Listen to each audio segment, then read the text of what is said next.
Hello and welcome to another live stream with me, Christian Rauchenwald. This is the first portfolio review that we do on this YouTube channel. The format and or the schedule for those reviews might change in the future. It's kind of like me trying to provide everyone that's interested in an insight in the positions that I'm invested in, why I'm invested in them, why I closed certain positions and so on. And it's my way of trying to find the right way of allowing everybody to understand why I'm doing certain things, but also provide people with the opportunity to ask questions in a way where I can answer them detailed and not just in comments, for example, on eToro. Now, as mentioned, this is our portfolio review, so I'm going to start by taking a look at our portfolio. I'm going to push that button here, and you guys should see my eToro account right now. So, as we can see here, we ended March with a profit of 6.5 or 6.05%, which definitely is not bad. My overall goal for this account, in case people are wondering, is simply to achieve a profit of more than 10% per year after taxes, simply to achieve a higher return compared to safer investments. And I'm managing this account solely by myself and rely heavily on the Elliott wave principle. It's a book that's also available for free online, which you can check out by using the link in the description down below, and basically describes the Elliott wave principle, which is a method to try to predict where the market is going.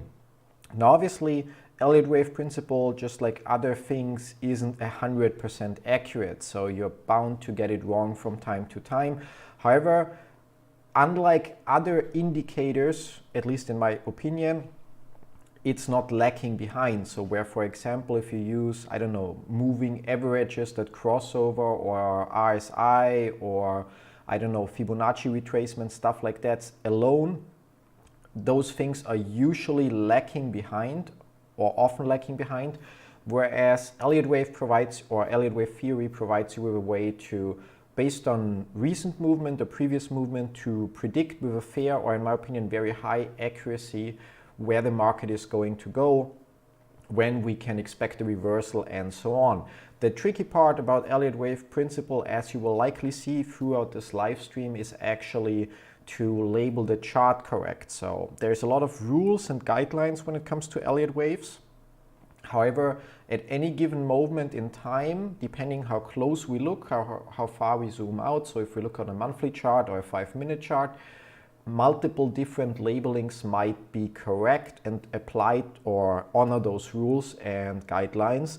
And then it's up to you as the analyst, or in that case with my portfolio, obviously it's up to me to interpret which one is the most likely and then make my decisions based on that labeling. There's always the option that I mislabel a chart, of course, so I make a human error and somehow, I don't know, overlook or forget a rule of Elliott wave principle, don't notice another alternative labeling that would be more probable or follows more of the rules or guidelines and so on. And therefore, it's not an exact science, but again, in my opinion and in my experience, it's highly accurate. It can be combined with a lot of other things to improve your trade's accuracy. So if you are using other trading strategies or algorithms or indicators, you can easily combine that with Elliott waves. But yeah, so that's basically what we're doing here. And we're going to start off by looking at March. So in March, we, as mentioned, achieved a profit of 6.05%. Although after our 11% drop in February, that's actually not so great. However, in case you don't know, this 11% drop is basically the aftermath of our incredible January, which we had thanks to GameStop. So the drop that followed in GameStop after we reduced our position size and took a lot of our profits basically still affected our February very drastically. It also led to an increase in the risk score of my portfolio, which is something you should be aware of. If you don't know how risk scores work, they basically judge how risky a portfolio is. As a popular investor on eToro, I'm not allowed to have a risk score above 7. In fact, in January, we briefly exceeded that thanks to the volatility in GameStop, which caused a 2-month copy block, so people couldn't copy my portfolio until late March this year because of that. And basically I learned from that, and now it's about keeping the volatility a little bit lower and while still aiming for higher returns. It's a little bit of a compromise, to be honest, but I understand it, because if I trade on my own, I can invest money in highly volatile stocks as much as I want, because it obviously only affects my money and what happens with that. However, when my portfolio gets copied, it doesn't only affect my end results, but other people's money is invested in the exact same way. So there's obviously a reason why there are risk score limitations on popular investors. And you should always consider that when you compare popular investors' accounts. So if you look at my account and you see 29.8% return last year, and this year so far 55.81, then you shouldn't just expect that this will go on and it will always go up and there will never be a drawdown or something like that, or a negative month. But you should compare it with other popular investors' portfolio and also take the risk score into account. For example, I also have a copy portfolio where I myself, to diversify a little bit, invest in other popular investors, where you can see, for example, that's the investors I'm currently invested in. Some of them, although I'm already invested for half a year, have like a low return, others have a more than decent return, and overall we can see that the return is still more than what we would get or what I would get on a regular bank account. So therefore, nothing I really would complain about. There's still negative months, but you see that the average risk score, by splitting up my funds on a couple of other popular investors, is obviously lower, which means the maximum drawdown that portfolio suffered is lower, and so on. And yeah, so in my opinion, you should always consider that. So if a portfolio like this one returns 11%, or the constellation of those popular investors has an 11% return, but basically a risk score of 3 to 4, and on the other hand, my portfolio here has a return of 30% with a risk score of up 4 to 5 for most of the year. So we started in May last year, where it was a little bit higher. There also the balance on the account was even smaller than it is now, which also brought other restrictions in quotes, yeah.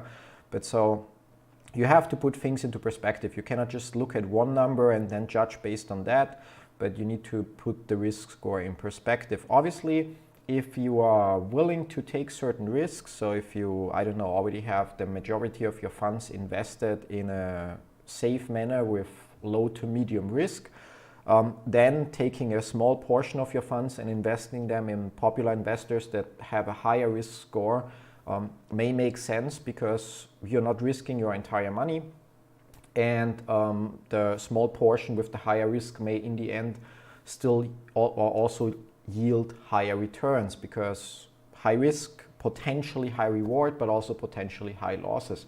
Which brings me to the point to mention that obviously everything I mentioned in this video is just my personal opinion. You should do with your money however or what you seem fit. You should consult professionals and talk about it, and pretty much like you can take whatever I'm saying as my personal opinion, not as financial advice. If you listen to me, that's up to you. If you don't listen to me, that's also fine. But yeah, with that, let's proceed. So if we take a look at what we did in March, nope, not March. So here in March, we basically closed a bunch of our positions. Noticeably, we closed the Tesla positions, we closed the NEO positions, also 3 of our 4 Facebook positions, and our 1 Bed Bath & Beyond position. Now that position, I actually, as you see, it was opened and closed within seconds. That I owned, that actually was opened by accident. I opened 1 position, but somehow clicked twice and it opened the 2nd position, which I then closed immediately, luckily with a minor profit and no loss. But yeah, so that position was not on purpose. In addition to that, for the Tesla positions, I think we're going to start with that. And I'm using Wave Basis and TradingView for my charting. Wave Basis because it has amazing tools for Elliott wave principle, and TradingView because it has some other features that are nice. And yeah, so we're gonna open the Tesla chart. We're gonna start basically with the monthly chart, and we're gonna switch it to the semi-logarithmic chart layout, which It depends on the kind of like on the time frame and the price movement you look at, because a lot of the rules within Elliott wave principle rely on percentages. And obviously, for example, a $10 price change down here when it was at 50 would equal 20%, whereas a $10 price change once it's at 1,000 equals only 1%. So therefore, you always have to pick the right chart or scale depending on the time frame and price movement you're looking at. Yeah? Also, it's obviously that we wouldn't be able to fit any patterns in here or very hard, whereas it might be easier here. The basic idea behind Elliott wave principle is that the market follows human mass psychology, and Elliott, or Ralph Nelson Elliott, was able to determine or find some patterns that are repeating in the market. Now that sounds quite easy, but there are a few patterns and they have a few rules, and they are actually quite flexible so that they apply pretty much on everything as long as the market is not regulated. But the flexibility also makes it challenging to figure out the right pattern. Thankfully, Wave Basis has also something called auto count, which is not always accurate, but it helps us save time, which pretty much means I can just highlight an area like this and it will try to automatically label the chart. You shouldn't rely on that alone, because it's it's not always right. For example, in this case, it says from here we have an ABC movement, which is definitely, in my opinion, or based on my understanding of Elliott wave principle, wrong, because on the biggest degree, so the biggest wave pattern we can discern, we would always be within an impulse wave, which would be 1, 2, 3, 4, 5. So basically we'll have to manually label this. Or we could also just focus on the latest area here, which we're going to do in this case. So starting from here, why are we going to just focus on this? Usually it would make sense or be important to start from the IPO of the company, so we figure out which overall wave we are in. However, in Tesla, since I closed my position, it's not really that relevant to know if we are in an overall wave 2 or wave 3 or wave 4, whatever right now, but it's just to show you why I sold. So if the pattern here checks out as a wave 5 with a now 1, 2, 3, or with a now ABC corrective pattern that follows, then it would explain why I closed my position. So I'm just gonna pick this here and I'm gonna zoom in a little, and we're gonna basically label that manually. Now, if I would say this here is 1 and 0.2, so I'm just gonna roughly label it, and we're gonna worry about the rest later. So there are again a few rules to Elliott wave principle, so I'm gonna log in the wavelines. First of all, usually you would be able to draw a trend channel, so you can pick a channel by, for example, connecting point 2 with a parallel through point 3, and it would also then encompass or reach basically 0.5 should be at the top line of the trend channel. Now, sometimes that doesn't work on logarithmic and you would need to switch to arithmetic scaling, and like in this case, it doesn't add up. So likely, the most likely explanation is that our 1, 2 here is simply wrong. So we'll likely have to, first of all, get rid of this channel, and we're gonna add one later and adjust our labeling. Often, one of the waves in an Elliott wave or in an Elliott wave impulse wave is extended, so that could be the first wave, although it's usually the third or the fifth wave. Now, if we look at this here, we still don't get the perfect trend channel. However, we're already getting closer. It's not always that all the points add up perfectly.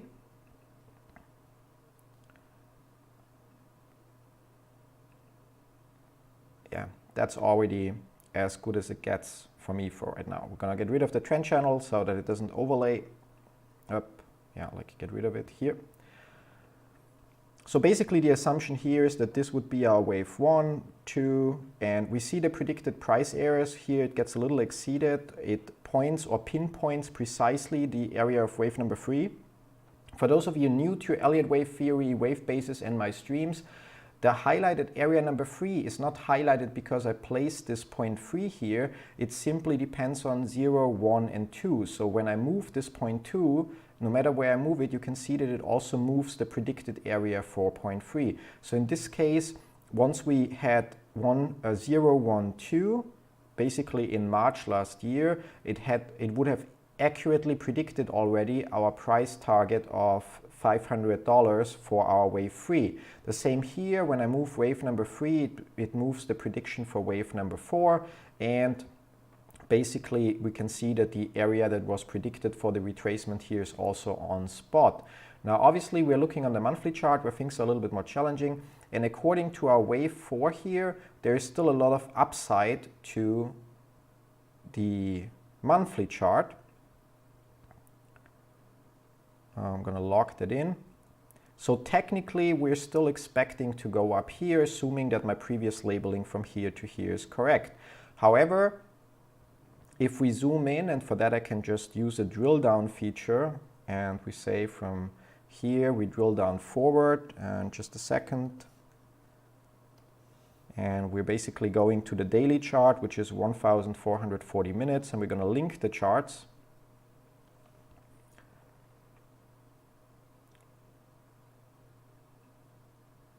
So you basically can see that when I scroll or move on the right, it also moves the cursor on the left and vice versa, which helps us to narrow down what or where we actually are. So we're basically starting from this point 4 on the left from the monthly chart, and from here trying to figure out which wave we're in. And we can see the auto labeling here does an okay job, and the assumption would be we also can likely add a nice trend channel here, which would connect point 1 and the perceived point 3 with our point 2.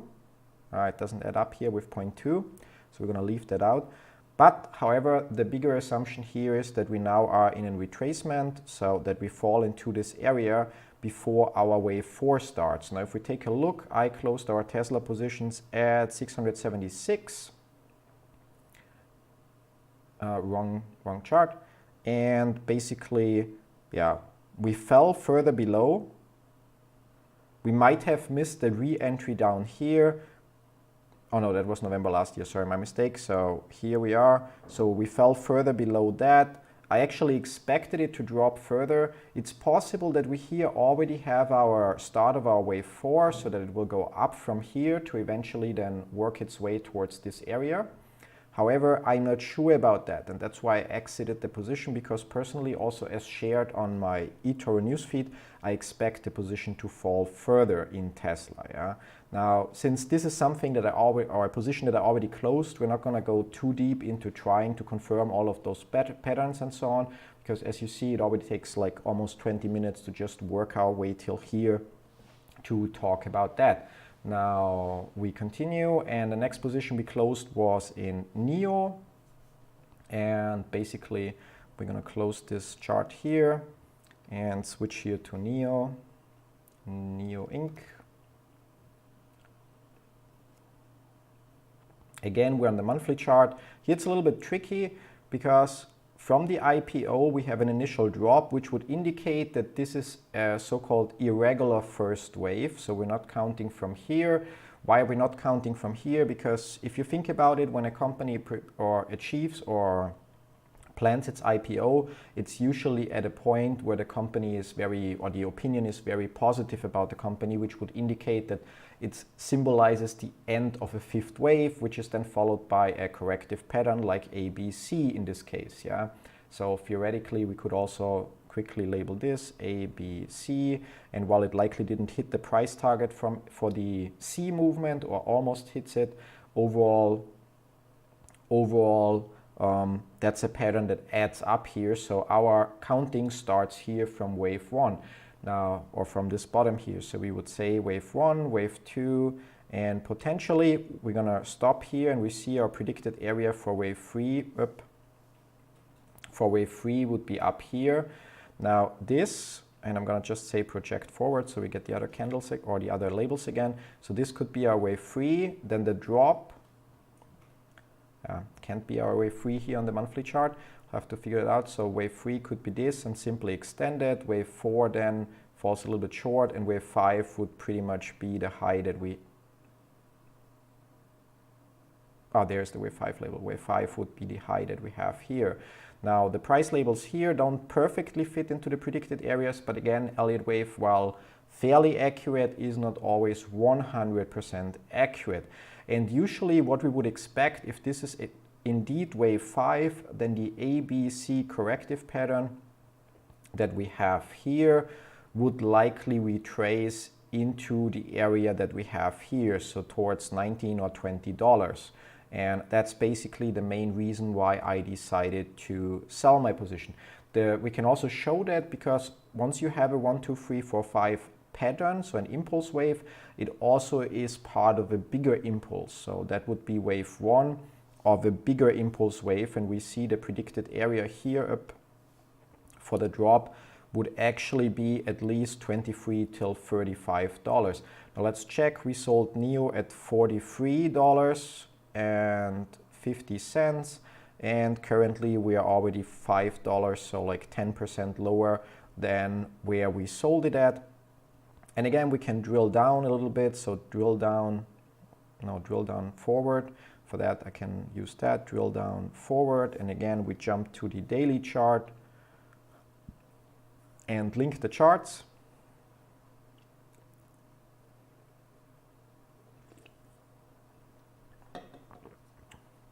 This would be the 0.5 or 1 that we have here. And from here, basically, the corrective pattern that the auto labeling detects would be A, B, followed by a further drop to area C, which would be around 19 to 24, which would add up with the overall assumption that basically the correction that we will have here will go into the area of wave 4 of the previous wave. So again, like here, obviously it's a little lower, it's like 16 to roughly wave 3 ends here, so 21. But overall we have an overlap here. So with NEO, I actually expect that we will drop further, and I would likely around 20, maybe even a little bit above that, start to buy again, because that would indicate that we are, based on this pink or purple wave, that we are starting our wave number 3, which is usually the longest, never the shortest among the 1, 3, 5 wave. Yeah, so do hope that makes sense. And yeah, we also closed our Facebook position, which we still have one open, so we're gonna look at that as well. So again, close this here and jump to Facebook. Now Facebook, since the IPO, it's the same thing. Initially we have a drop, which means our first wave actually starts here. It's going to be a little challenging because we have this huge rise up here. Now this is the longest wave, which means this is likely a third wave overall. So it could be that we have a 1, 2, 3, 4, and then parts of here could be the 5th wave, or this could be the 5th wave, which would basically then be part of another wave. However, because it's followed by a further incline, we definitely have one wave that goes from here to here with a correction then here, which basically could be 1, 2. We're gonna see what the auto labeling says from this starting point, and then we're gonna make our manual assumption. So, okay, auto labeling suggests that this is wave 1, drop to wave 2, also predicted the right price area, and wave 3 would supposedly end here, and we can see that it then considers that wave 3 ends up here. I'm not sure if I agree perfectly with this pattern, but we can also see that in case, so assuming the auto labeling is correct, and again, as mentioned earlier with Elliott waves, there are always multiple ways or multiple ways to label their chart that might fulfill all the rules and requirements. Then the question is which one follows most of the guidelines. So there's a difference between Elliott wave rules, which have to be enforced as long as the market is free, so there are no buying restrictions or the government sets a fixed price, and there are guidelines, which are things that are not or don't have to be 100% or don't apply 100% of the time. And then the question is which of the guidelines or which of the labeling has or fulfills the most guidelines as well, to show which one is most likely the accurate one. Doesn't mean that it will be the one that actually becomes true, but still makes it the one with the highest probability. Now personally, I'm going to reset that, and then let's see how we can label that so it makes sense. So I'm not 100% sure if this is, I mean, that has to be a 1-2, simply based on the retracement that we have here. However, technically, this here is likely a fifth wave. So technically, it could be like 1, 3, 4, followed by wave 5, which would definitely be an extended fifth wave. And we see that the price area for 2 would check out. The price area for 3 does not check out. And price area for, so it would be extended here. There are rare cases where 2 waves are extended. Yeah, that's also like one of the, yeah, like rules in quotes. So as said, there is a lot of flexibility with Elliott waves. However, we actually exceed our wave 5 here by quite a lot. Now, the bigger problem that we have here is basically, or not problem, but we're just gonna work our way downwards. So basically the biggest pattern that we could come up with would be to say this here is wave 1, which is highly unlikely, but to say this here is wave 1 followed by a correction to wave 2. And while we don't perfectly reach into the area, we actually touch the predicted area. And again, those predicted areas are not because the candles are there, they simply depend on where the previous labels of the Elliott wave pattern are set. So if we wouldn't have those candles yet, the predicted area would still be down here. And we likely, although the low here is at 123.02, yeah, so we likely would miss the market entry by less than, or by around $1, or actually less $1, because our predicted retracement doesn't go that far. Now, based on this, we would actually now be in a third wave. So I'll have to see where the projection for that goes. Might be quite far in the future. Lock in all so we see it. So the overall projection for Facebook is that in the long term we actually go to the $2,000 per share area.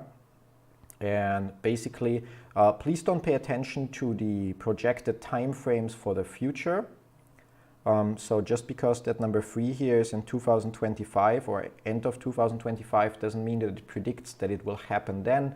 It simply means, or it's more about the predicted price areas. Now we can draw or drill down from here. Again, we jump first to the daily chart, which is, okay, we cannot jump directly here to the daily chart. Okay, so it wants to be, let's see, let's start with a weekly chart.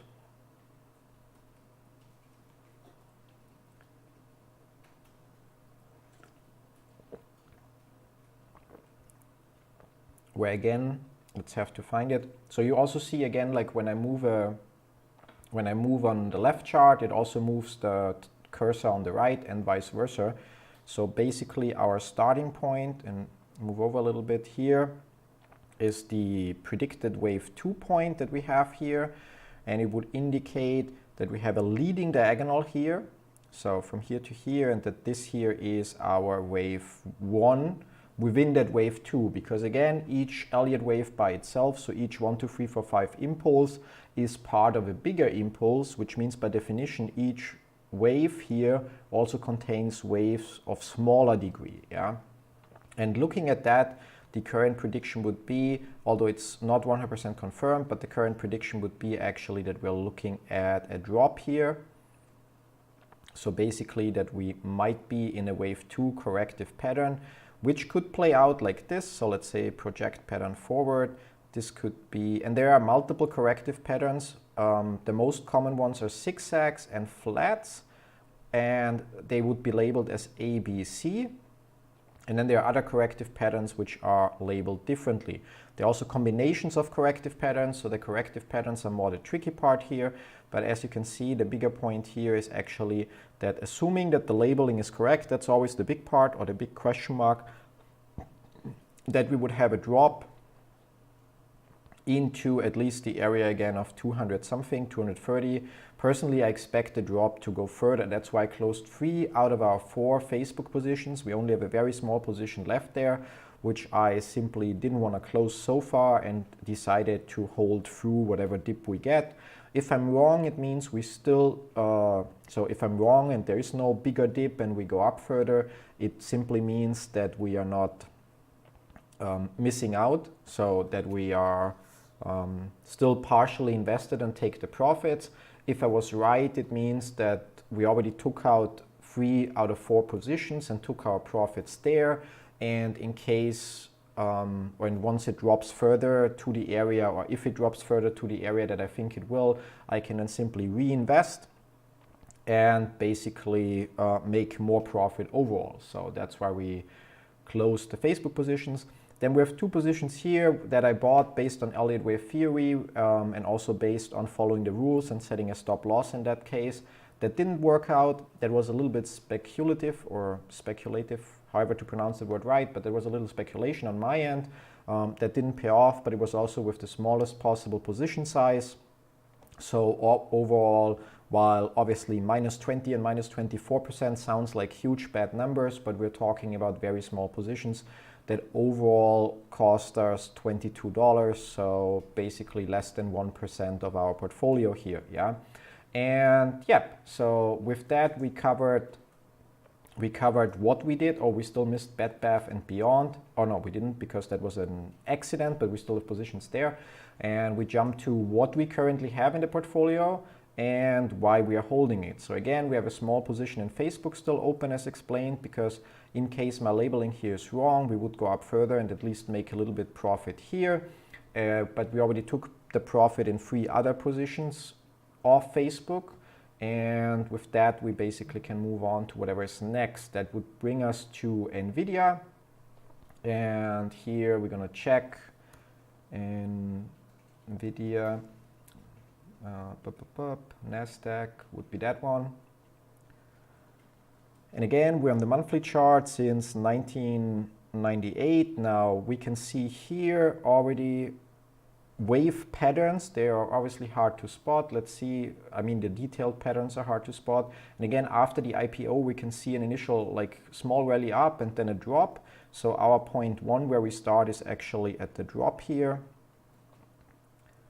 And with that, we see what the auto labeling can do. Now the auto labeling has the opinion that this would be wave 1, 2, and from here we would go to wave 3.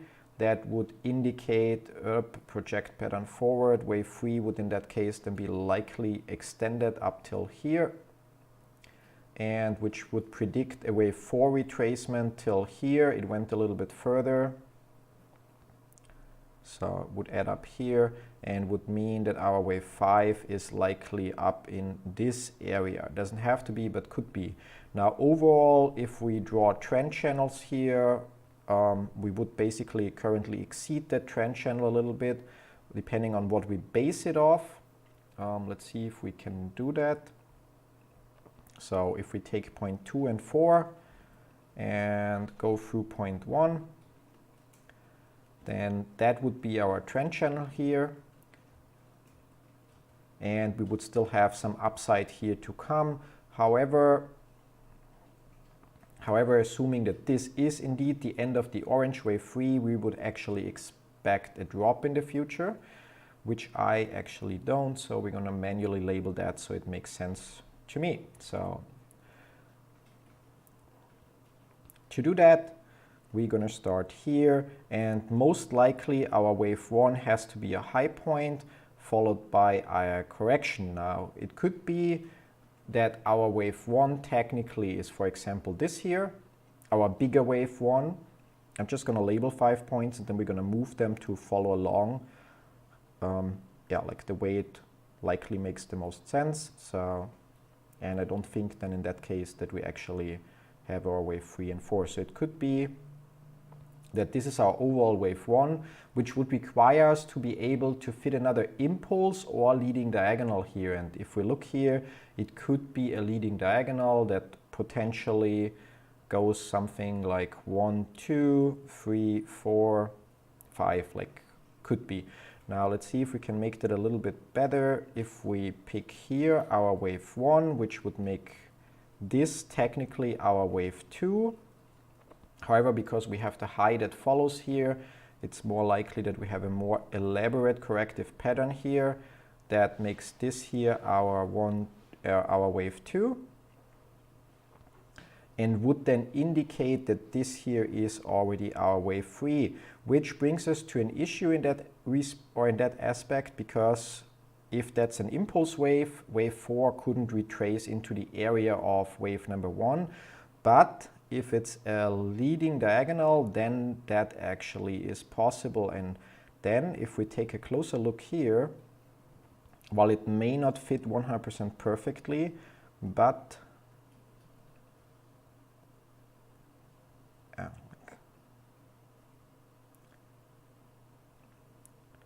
as you can see here, if we would continue this line, it touches number 1. If we continue this line, it's pretty much on spot with number 0.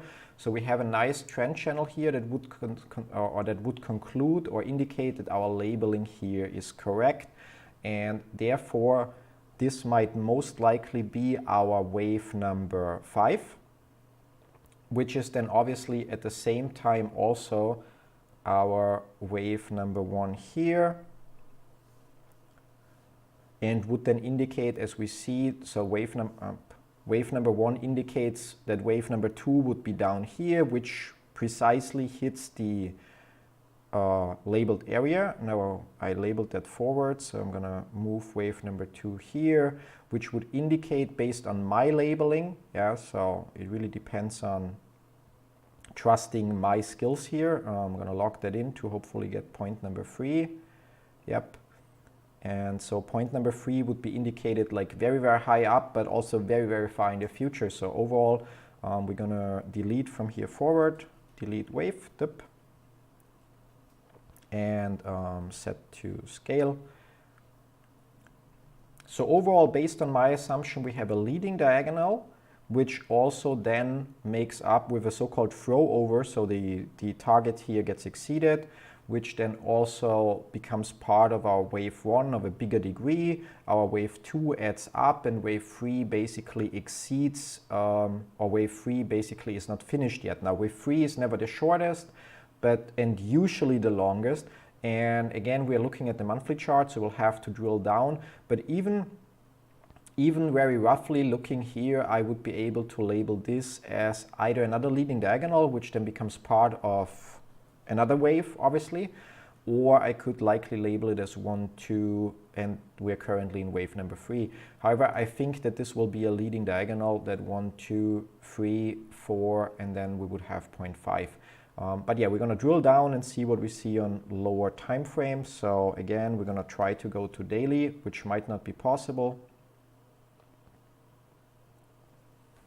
depending on how many candles we're trying to look forward to. It's too many data points if we would jump straight to the daily time frame. But in this case, it actually works now somehow. Okay, here, here, here, and so our assumption is that we're basically here. Okay, then we'd have to zoom out here a little bit, and nope, that's another dip that we have. So let's check. When does the cursor show up? Not here, not here, not here. Okay, zoom out further. Okay, so our starting point here is basically from here, and it says that we have a leading diagonal here, so 1, 2, 3, 4, 5. Now the projected price areas for leading diagonals, they don't apply, because when I label it 1, 2, 3, 4, 5, it basically projects the price areas for impulse waves. Wave basis doesn't have separate projections for leading diagonals.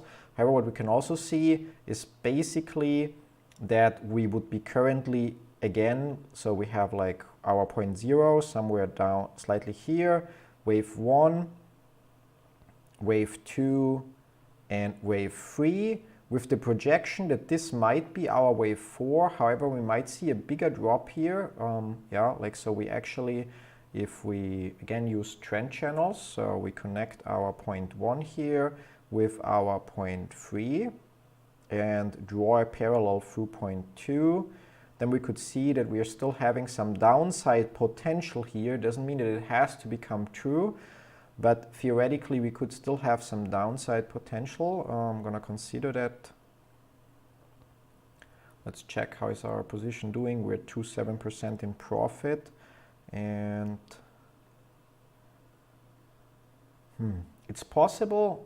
Last time I checked, it was not there because obviously we have a few new candles on the daily chart, but it's possible that this was not just an ABC like we see here, but this is pretty much the part of a bigger ABC, which would then put our correction into the 430 area. And if we check here, here we cannot check because here we have the projection to the upside, and that's wave 3, 4, and that predicts wave 5. Oh yeah.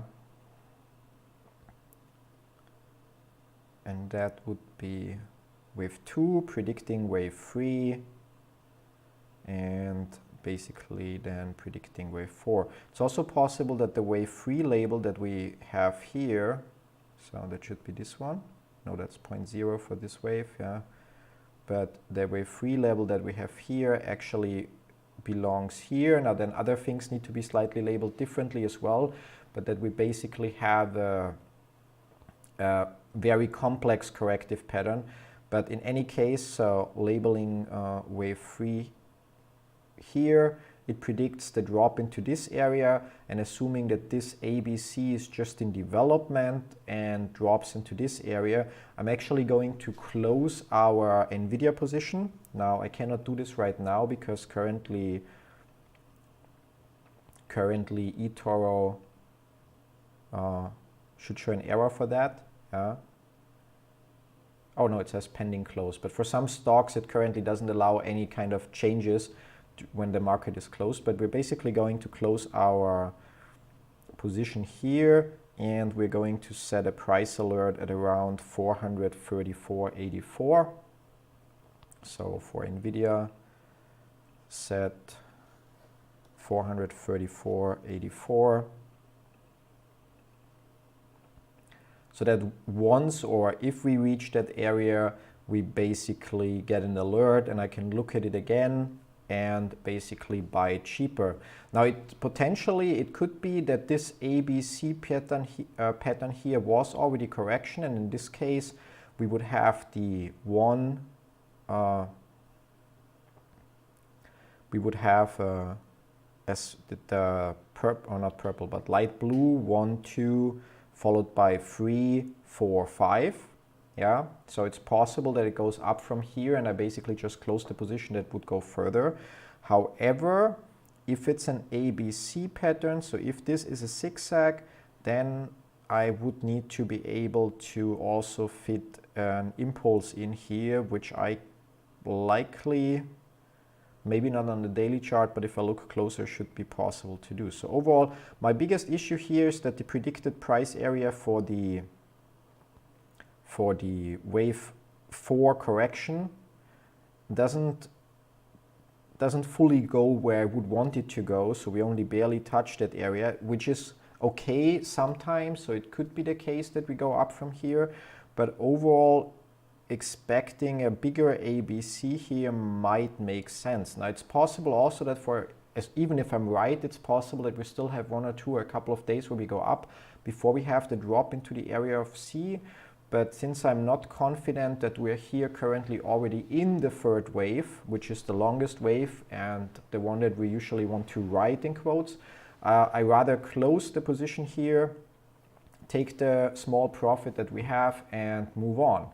Now, okay, with that we have basically Facebook covered, NVIDIA covered, we haven't covered Bed Bath and Beyond. I think the order here changed. Let's sort this by, how was it sorted before? Likely like this, so NVIDIA. And yeah, so we're gonna close that position, take a small profit, and move on and set an alert to see what happens. Technically, I could also set an alert if eToro would allow multiple alerts if we cross above this line here, because that would indicate that we're either really in wave 5 or wave 3 hasn't even finished yet.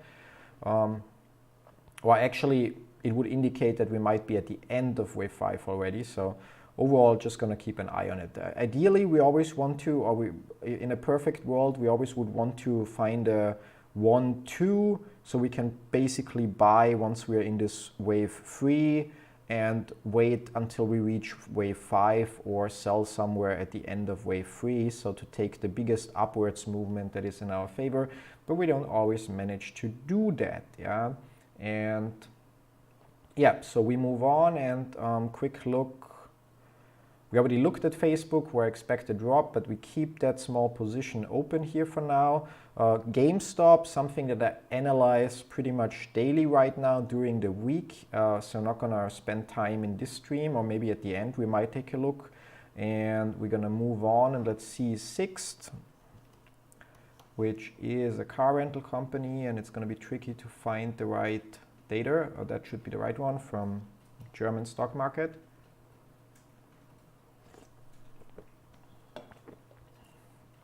And switch to monthly.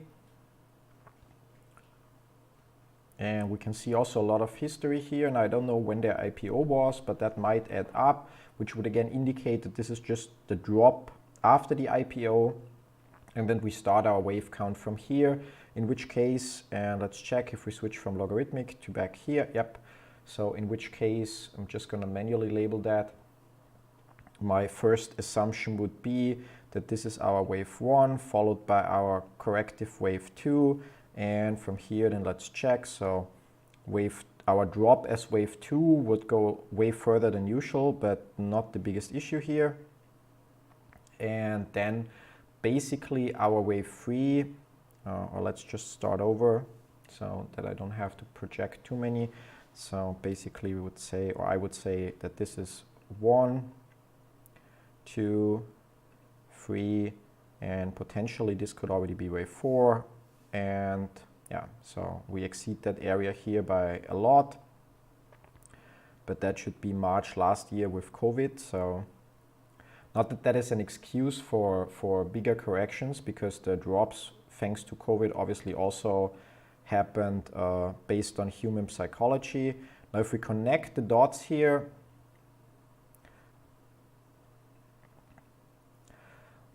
we see that our wave 1 falls out of the pattern here, so when it comes to the trend channel, but overall I think we still have a nice channel. Let's check. Yeah, this way it definitely falls out. So, and we would therefore currently be in a 5th wave that is supposed to take us to roughly 264, 345. And obviously that's 3 times or 2 to 3 times the current price of the stock, so it's not going to happen in a week or in a month. But overall, based on the monthly chart, my prediction would be that we're going up with Sixt, and we're going to then basically drill down again from our 4th wave on the daily chart. Now it doesn't do anything. Okay, let's see. Let's try that again. Let's delete the trend channel so I can forward, daily. Okay, so we don't get a daily chart drill down here. Now, if we remember that the COVID drop symbolizes the start of our wave 5, and we just manually jump on the daily chart if there is data, and there is data, and our wave 5 part is still here. Now, which would indicate that basically from here we should have another 1, 2, 3, 4, 5, and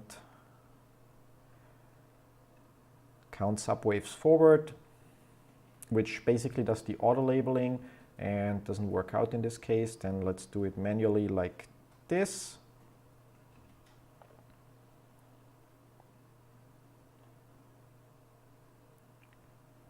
Yeah, and while what's the highest point here? Let's zoom in a little bit.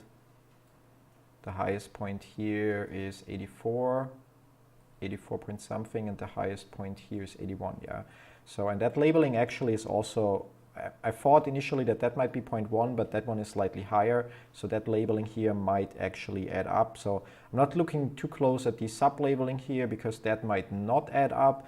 But this here is what I would roughly have labeled as well, which means this would be our 0.2 and indicate that we're currently in a third wave, which should take us up here. Now we can already jump the gun here a little bit early and basically pick our 0.0 through our 0.2 with a parallel through our 0.1. And we basically would expect, well, we might have drops along the way, but my personal expectation based on the purple or violet labeling, so ignoring all the smaller ones that the auto count just pushed out there, and based on the labeling from the monthly chart that we did ourselves before, I would expect that we are going up in this trend channel until we roughly reach the area of 180 or 200. So still a lot of upside here, and where we would then have the end of our wave 3, and from here then we would basically then correct down to make up our wave 4, which should still be above this point. So, and in 6 we're currently up 7%, so, and we basically layered the positions in, and yeah, so they are definitely holding, which takes us to Bed Bath and Beyond. So first switching to the monthly chart again, and here we go, Bed Bath and Beyond, which is tricky. It has the same problem that we have with the chart from GameStop, because since the IPO, if this would be our 0.0 to start with, then we would have a rule violation here with the drop during the COVID sell-off in March 2020, because it goes below 0.0 unless the overall pattern here is a leading diagonal, so starting with 1, 2, which would then still require that our wave 3 goes way beyond the high that we had here. Although obviously I'm not saying that we will have a candle or two that take us up here.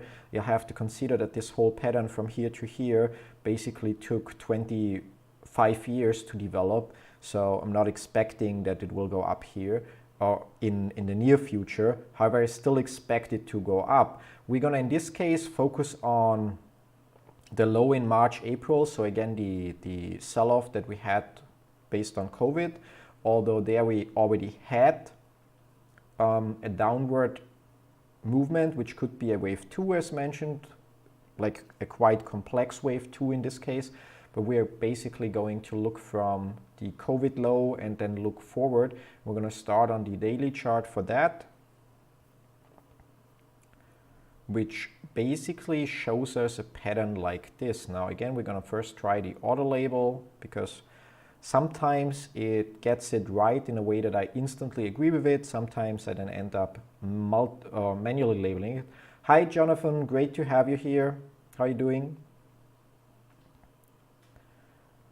So, and the auto labeling on the biggest degree would consider that this is wave 1, 2, and then up there we would have likely an extended wave 3, and which would indicate that we have our wave 4, which also went further than expected, and which is pretty much the reason why I decided to go for it. Now I'm gonna just project it forward so I get a 4, which would point our wave 4 towards here and indicate that we are currently in a 5th wave, which eventually should take us up here and in the area up here at 71 to 86. Now again, still on the daily chart, so if you consider that all of this here took a year, so there's still a lot of time for this to happen, assuming that my labeling is correct. There's always the possibility that I mislabel something, yeah, don't forget that. But based on that, and if we could drill even further from here, so that's my assumed start of wave number 5, and we can drill down forward here on the hourly chart, which basically would be, no, that would be, I think we are already on that one, so, up. Okay, it doesn't let, so 67 minutes is the smallest, so let's jump to 4-hour chart.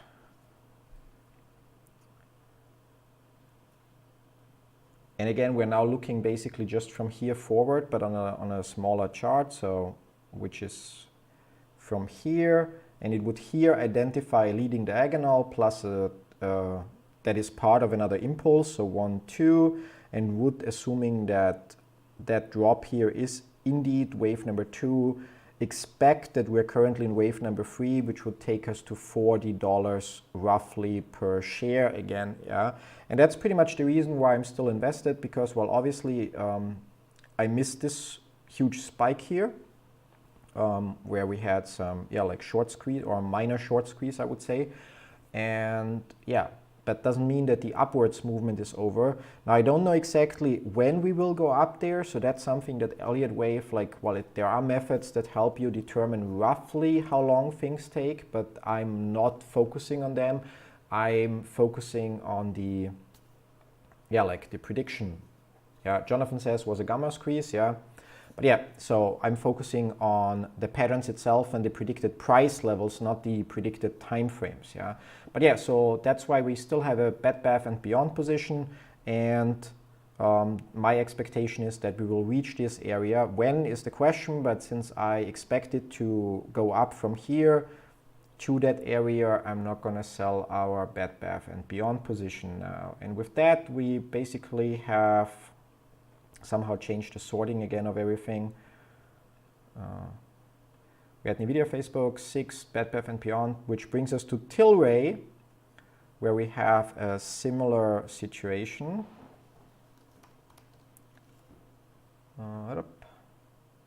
Should be this one. And again, we start with the monthly chart.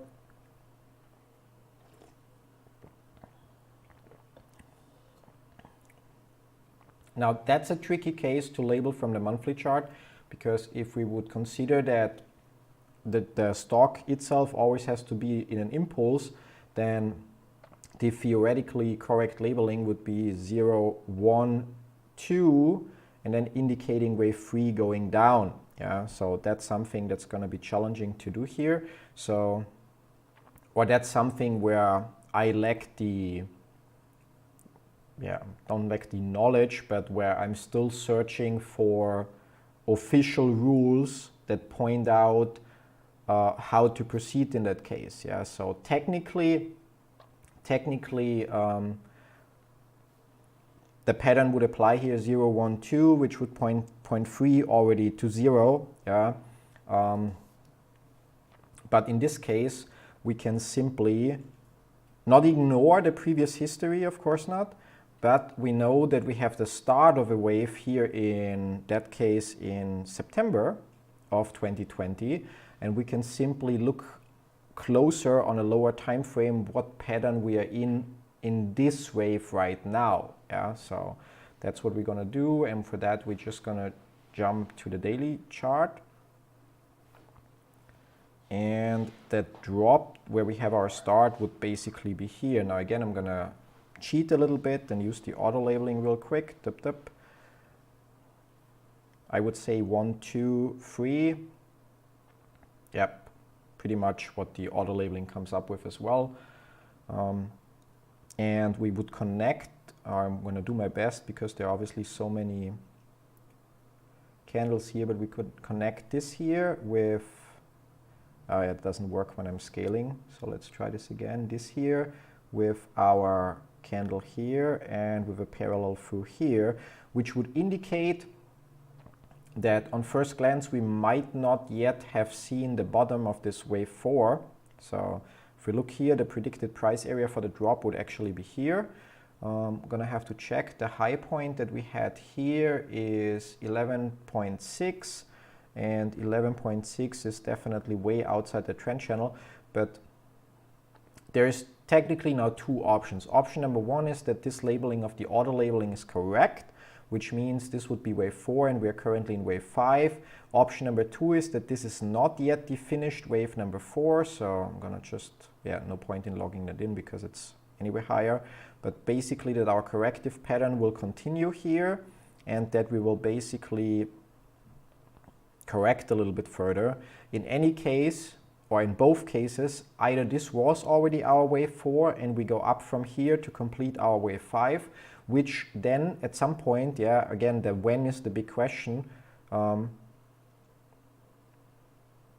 gonna answer that in a second, yeah, but which then at some point should reach this area here of this trend channel. Could be obviously not in a week, because overall we're also looking at longer periods here, but should happen in the future. So the question is, either this is already our wave 4 and we go up from here, or we will have a further drop towards roughly the $20 area, which is like another 10% drop, maybe a little more, so but I don't expect it too much more, and then go up from here. In any case, I will hold our Tilray position, although we got in too early, as we can see here, at partially even at 40.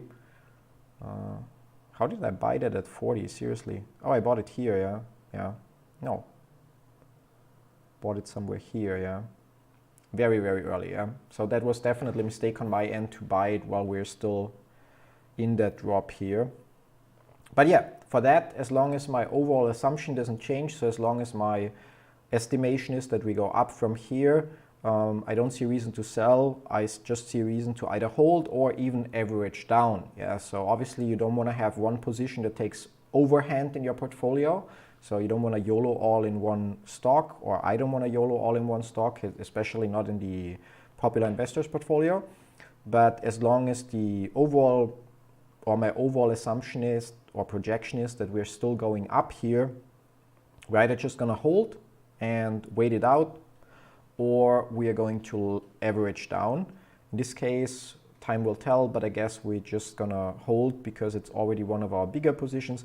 I know in absolute dollar amounts, this is quite a small portfolio, but it still doesn't mean that I can just rent or willy-nilly risk huge percentages of it on one stock. Yeah, but my Tilray projection still is that we're going up, likely at least in the area of $100. And yeah, when?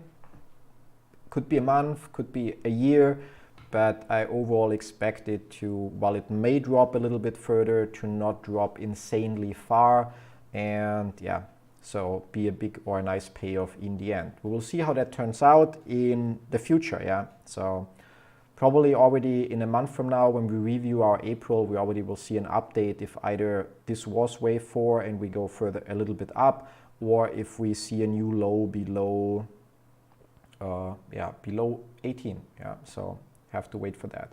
Taking us to Palantir Technologies, where, as far as I recall, it was a similar scenario. And yeah, do you know something about Elliott wave WXY and WXYXZ during correction? Well, corrective patterns are the thing that I'm really like bad at. I mean, I wouldn't say horrible at, but there I usually just play the numbers. So if you look at a second wave within an impulse, it's like in 80% of cases either a zigzag or a flat. And if you look at a fourth wave, it's in 70% of cases. So I try to stay out of the corrective patterns. So especially, I do my best to label them, but I try to stay out of them as much as possible, because especially once you consider that a corrective pattern can also be a zigzag combined with a flat and some other stuff, it just becomes too many possibilities that all might be correct and follow the rules, and only once you see the end of it, you actually know what's true.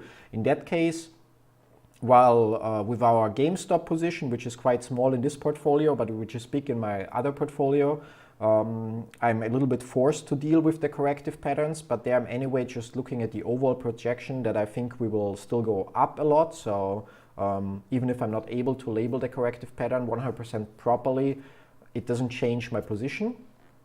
And in all the other stocks, I try to avoid being invested during the corrective patterns. Yeah, I think the best solution when it comes to corrective patterns is actually, there we don't have enough history on a monthly chart, yeah. But I think the best solution when it comes to corrective patterns is actually then to zoom out. So look at a bigger time frame and just try to figure out if it's a wave 2 or wave 4, and the predicted retracement of that wave 2 or wave 4 to give you an idea where it goes. But I literally at some point, GameStop is the only exception where, because I cover it in my daily live streams during the week, but other than that, at some point it just becomes like too much time invested just to figure out the right labeling for something that could be labeled in three different ways. Yeah, you might, I know that it's an extension. You might just check, if you don't have it already, in the description down below, there's a link to a so-called one-page cheat sheet, and it explains the labeling and the rules for all the corrective patterns and also for everything else. So it literally contains all the rules and also the percentages. So there's always then a box like this that, for example, for an impulse tells you that wave 2 in 42% of cases is a zigzag and in 40% of cases a flat. Yeah, and then also the rules in terms of how the waves have to behave. So wave B has to be smaller or lower than wave A and so on. Yeah, or yeah, so it's literally the ultimate cheat sheet. And if you combine that with the overall rules and guidelines that you can check in the Elliott Wave Principle book, I think around page 40 or so, if I remember it right. No, not 40. Oh yeah, 40. Where does it start? No, it was page 80. Was it page 80? 82? No.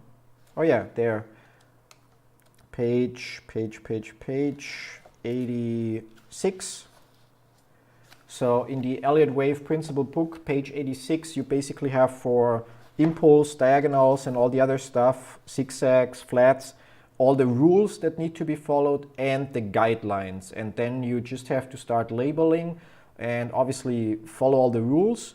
And because in corrections, you will be able to apply multiple corrective patterns that still would follow the rules.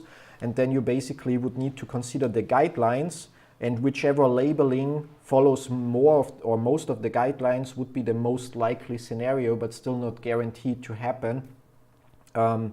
Yeah, so you should then, for the corrective pattern, probably have at least two labelings: your preferred labeling, so which is the most likely one, and your alternative labeling, which is the one second most likely. So the second one.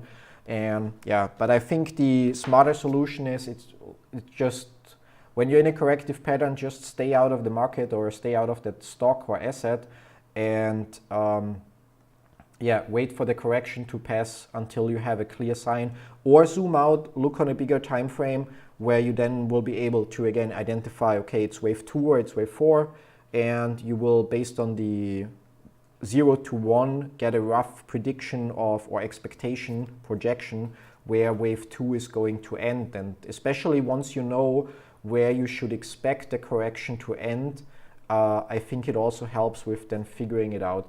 Although another reason why I hate corrective patterns is, well, because I love wave bases for labeling, but when it comes to labeling, like nested or not nested, but complex corrective patterns that consist of multiple other patterns, the tools available are not that great. Yeah, so that's my 2 cents about corrective patterns. It's like my goal is still to master them at some point, but at the moment it's like, not my biggest strong suit, so I try to avoid them where possible and stay out of the market where possible.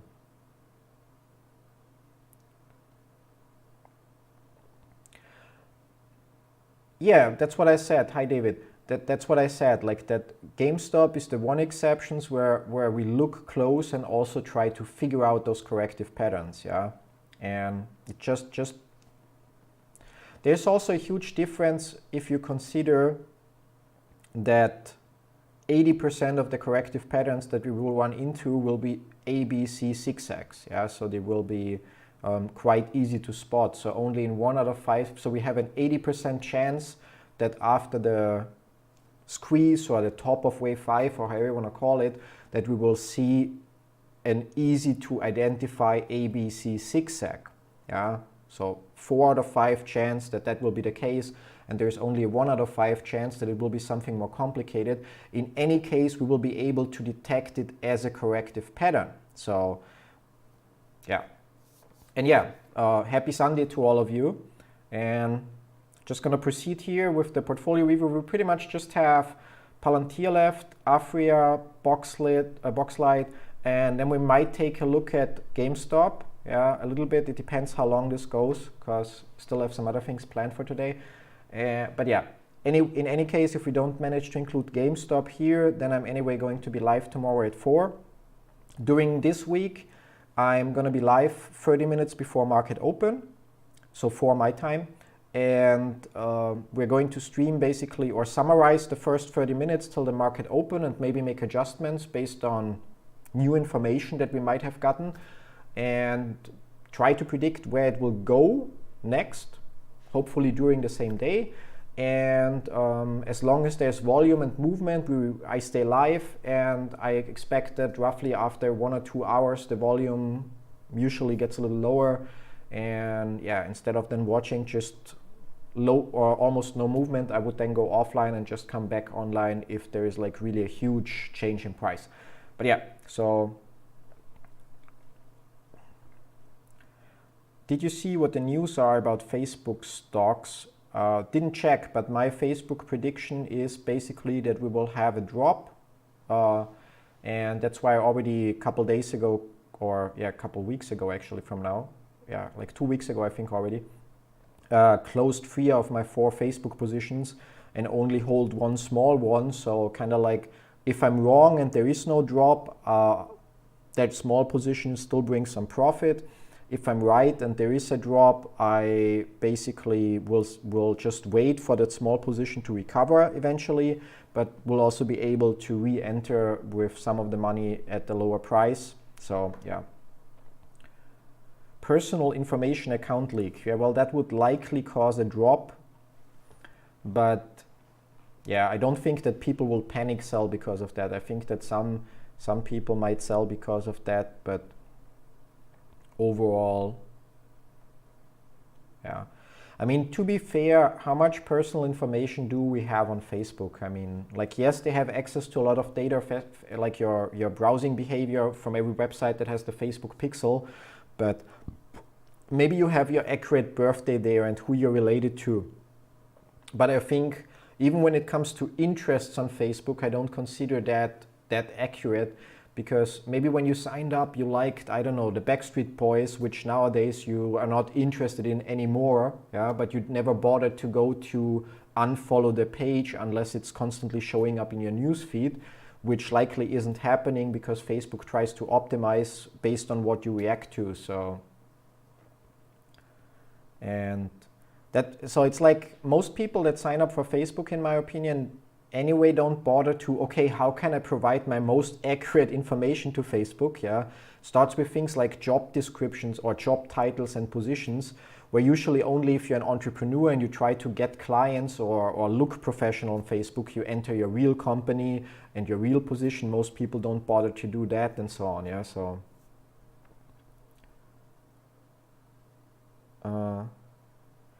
they say Citadel is planning to liquidate its position, and this is why leaked intel to cover that. Yeah, I mean, that's speculation. Yeah, like if you have like that leaked news, or it may not even be true. Yeah, like or maybe old news or whatever, and then you have a drop in the price because Citadel or somebody else decides to close their position. Then you can say, oh, it's because of the news, not because somebody closed. Yeah, yeah. In any way, I more expect in Facebook a drop than I expect the rise right now, whatever the news is. Yeah, yeah. Every news is a good news to sell or buy. Yeah, it's like at the end of the day, like that's the one thing where I really like Elliott waves. I know I'm not perfect with Elliott waves, and I make my share of mistakes with them, but overall, my returns last year of almost 30% starting May till end of the year, and my returns this year, mostly thanks to the GameStop positions, are more than okay. and I'm constantly spending time to get better with that. And what I like about it is like I don't have to care about the news, yeah, like so I just have to care about how I label the chart so that it makes sense and hopefully without violating rules. And then I can trade based on that. It will not be accurate 100% of the time. And yeah, because once we get new candles, they might invalidate what I labeled, and an alternative labeling might become true. But if it's accurate, I don't know, even if it's accurate only 51% of the time, and assuming our losses, we would always set a stop loss at the point where it would invalidate our assumption, but our take profit is then obviously longer part away. It would mean even with 50% accuracy, we would have overall huge profits in the long run. Yeah. So, but yeah.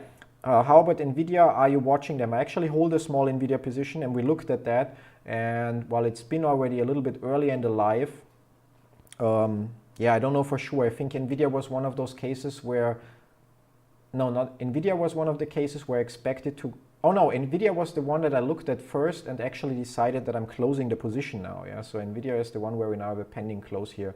So because it actually looks to me like we might have the end of a third or fifth wave. I don't know, like it's already a couple of charts before we got here. But yeah, so I'm closing my Nvidia position right now. Might turn out to be wrong, but yeah.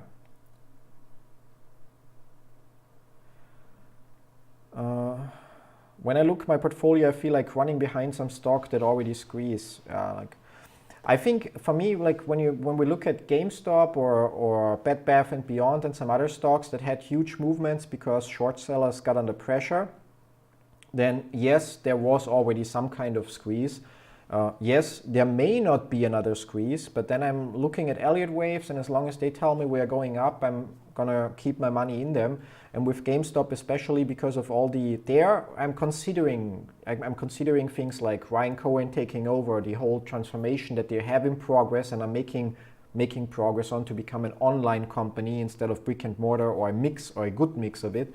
So there I just see a good long-term investment. I would be happy if it shoots up to 1,000, 10,000, 100,000, a million tomorrow, in a week, in a month, in half a year, in a year from now. Of course, I would be happy about that, but even if it doesn't happen, I'm fairly confident that it's a solid long-term investment. Yeah, actually, I looked closer yesterday at GameStop. We might do this, so I'm gonna try to finish the few things that we have left here to complete the portfolio review.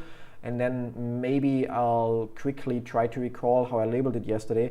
But actually, the way I labeled it yesterday, so I drilled it down from monthly, and it would indicate that we actually in GameStop also will have another drop to 150. Yeah, I haven't fully validated that yet.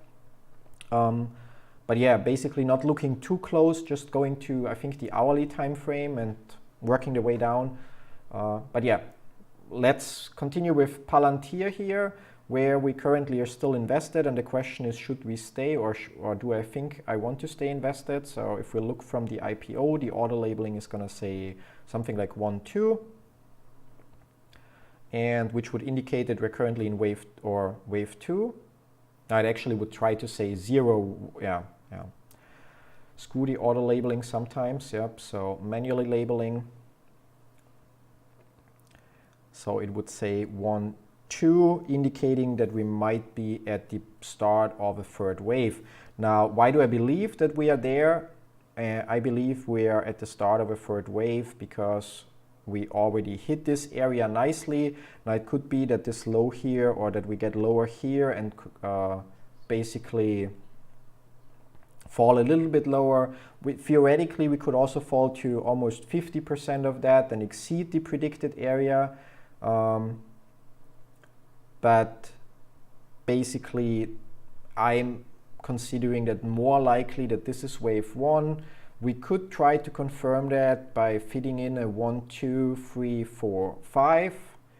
Then this would be a sideways corrective pattern. A, B, yeah, not ABC, but one of those that I hate. Then here we would have our wave 3, which would then indicate that this is not yet 1. and make that a further corrective pattern. Yeah, in any case, like let's check. How can I label this? So let's assume this is 1, 2, then this would be 3, 4 technically, and this would be 5. Now, does this add up? 1, 2 here doesn't add up with the predicted areas. And I'm fairly confident that we can label an impulse from here to 1, 2, which would be an extended third wave, then likely here. Wave 4 predicts nicely, and wave 5 would also be extended massively here. Yeah. Then we would have, that's basically wave 2 of a bigger degree, which means it couldn't be a triangle then. However, that looks a lot like a triangle to some point.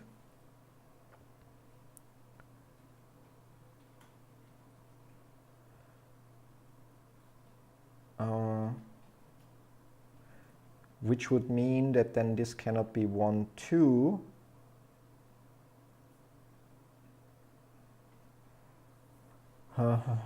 Gotta love Elliott waves sometimes, yeah.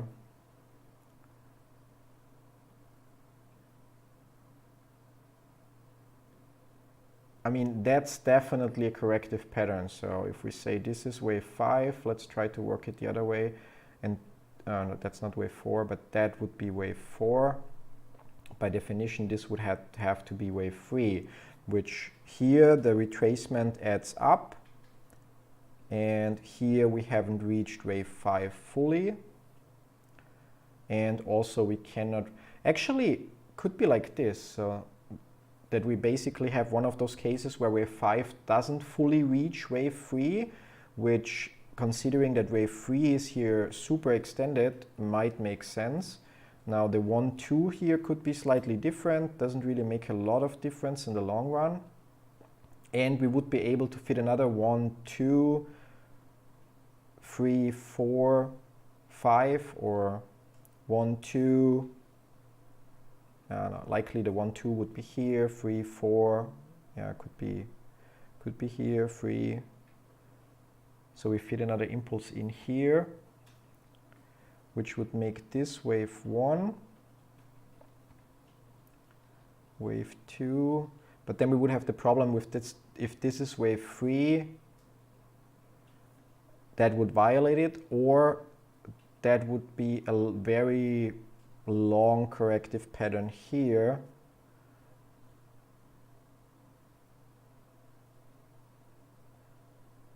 Which would still indicate that this here is the start of a new wave. Now, if we look here, starting March last year, where we had our lovely COVID, March this year.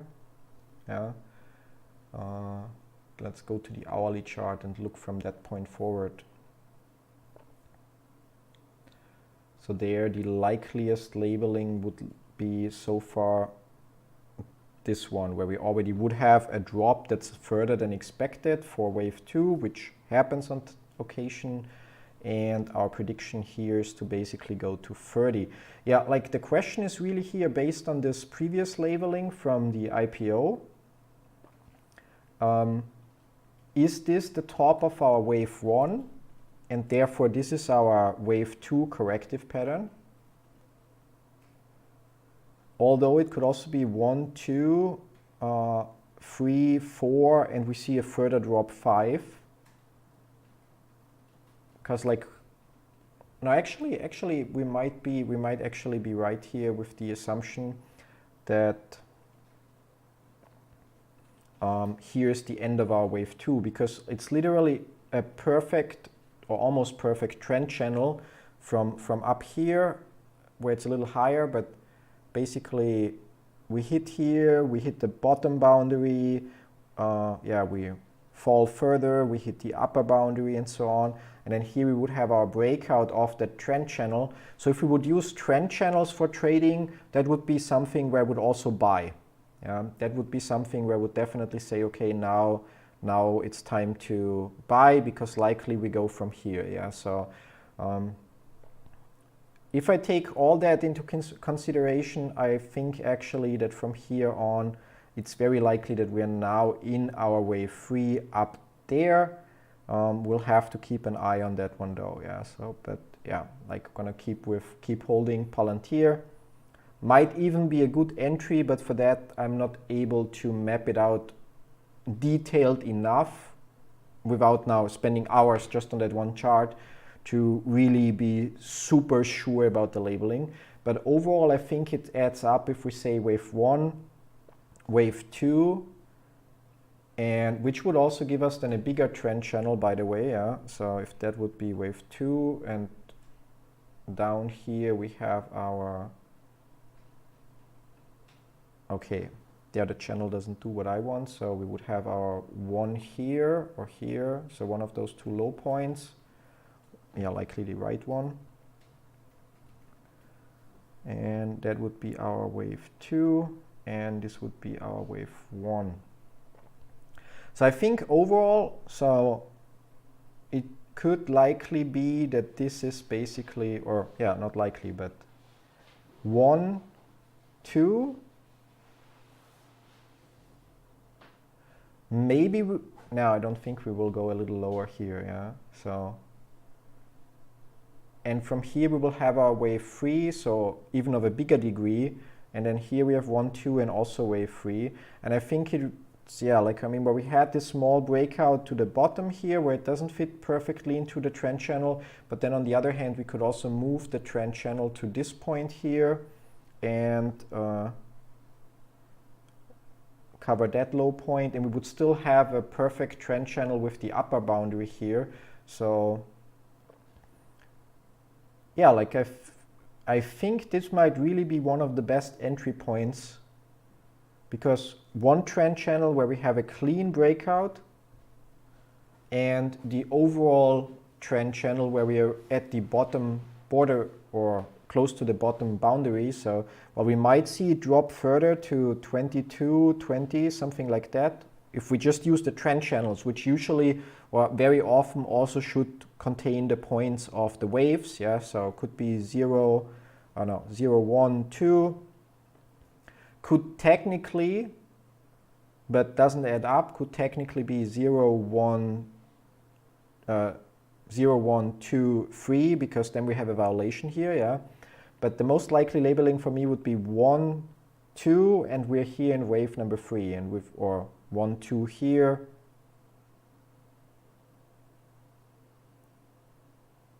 Might be that this is not the starting point, so right, might really be that this here, cannot reach it, move that, still cannot reach it, oh god, get rid of the channel. Yeah, wrong channel, thank you, never mind. But might be that actually, so the bigger wave, I don't know where the highest point is here, but that it actually is like this, so we might see a further drop here before we go up, but that the bigger wave goes from here to here, and then this will be our point 2. Now for that, we would need to be able to map corrective patterns properly to really confirm it. But yeah, then our predicted point number 3 would likely be an overlap with whatever trend channel we can come up with. Yeah? So obviously we don't know how long it would take to get there, but again, roughly 0.2, 0.3, yeah, so based on the predicted area that we're supposed to reach, it would take a very long time for us to reach that. So we'll see how that plays out. We basically have 500 hours that it took for wave number 1, and then 300 hours for wave number 2, which is already a lot of trading days. And here we so far only have 9 hours or 9 candles since that point number 2. But yeah, so, but based on Elliott waves, it should be a huge price increase. I also checked it, and now in no way it shows it would not go high. Yeah, so that was about GameStop. Yeah, that's my point. Like, well, no matter how I label it, I think right now on the 5-minute chart, which we're trying to do during the daily streams, we're at a point where we have a very complicated corrective pattern that I'm like, no matter how we label it, it turns out wrong and wrong and wrong all the time.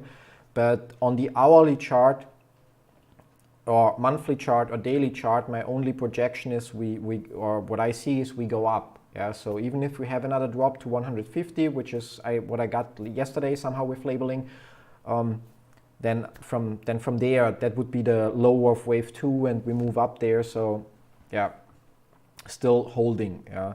But yeah, so Palantir, no matter how I look at it, while this corrective pattern here might be tricky to figure out, overall I'm confident that we would have another 1, 2, 3, 4, 5 from here to here, which would be like 1, 2, then, or yeah, like 1, 2, this could be wave 3, then we have wave 4 and wave 5, and I'm confident I could confirm this is an impulse wave. I could also likely confirm from here to here is an impulse wave, or from here. So it's likely actually, if I spent some time rereading parts of the books, things that I ignored before, things I might have skipped before, but if we focus on,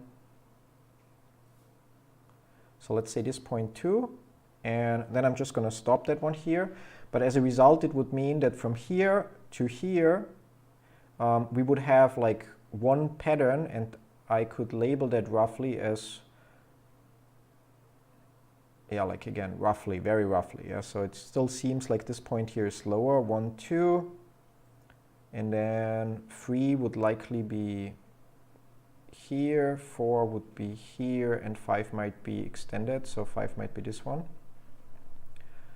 But then we might, again, like zoomed out that far, but I might be able to again put a trend channel on this, like maybe from the 1, yeah, with the 3, with the 1 here. Well, it's not perfect, and probably if I zoom in and set it a little bit more, yeah, then it doesn't add up anymore.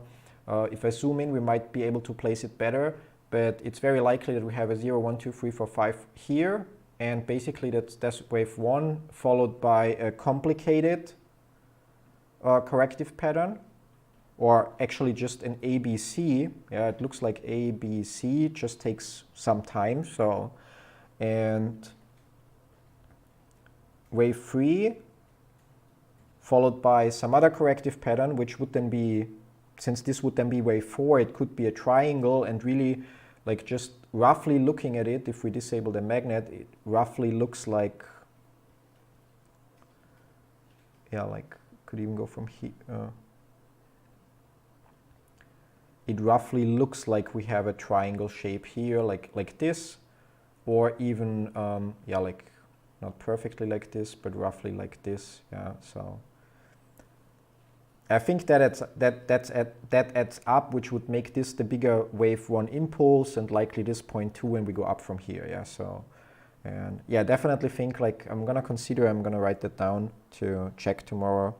To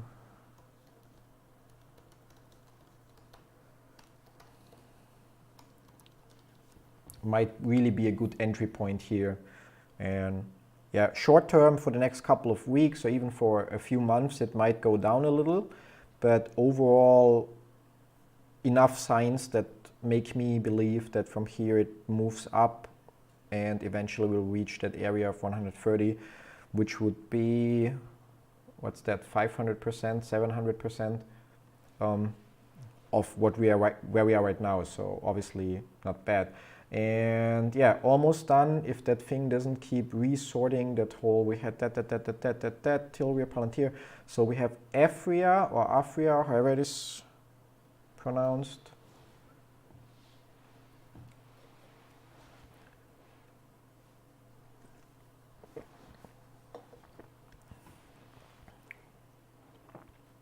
There we can, let's do it the other way.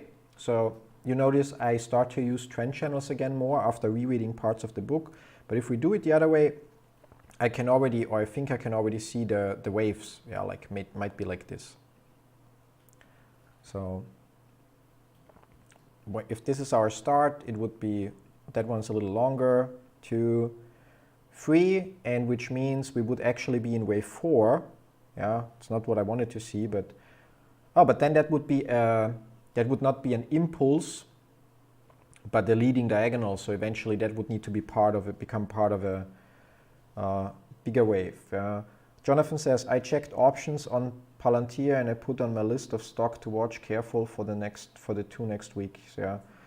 Yeah, I think, I mean, if we're in wave 3, it's anyway going to be the longest wave and it would go past the top of wave 1. So the high, the all-time high for the stock already.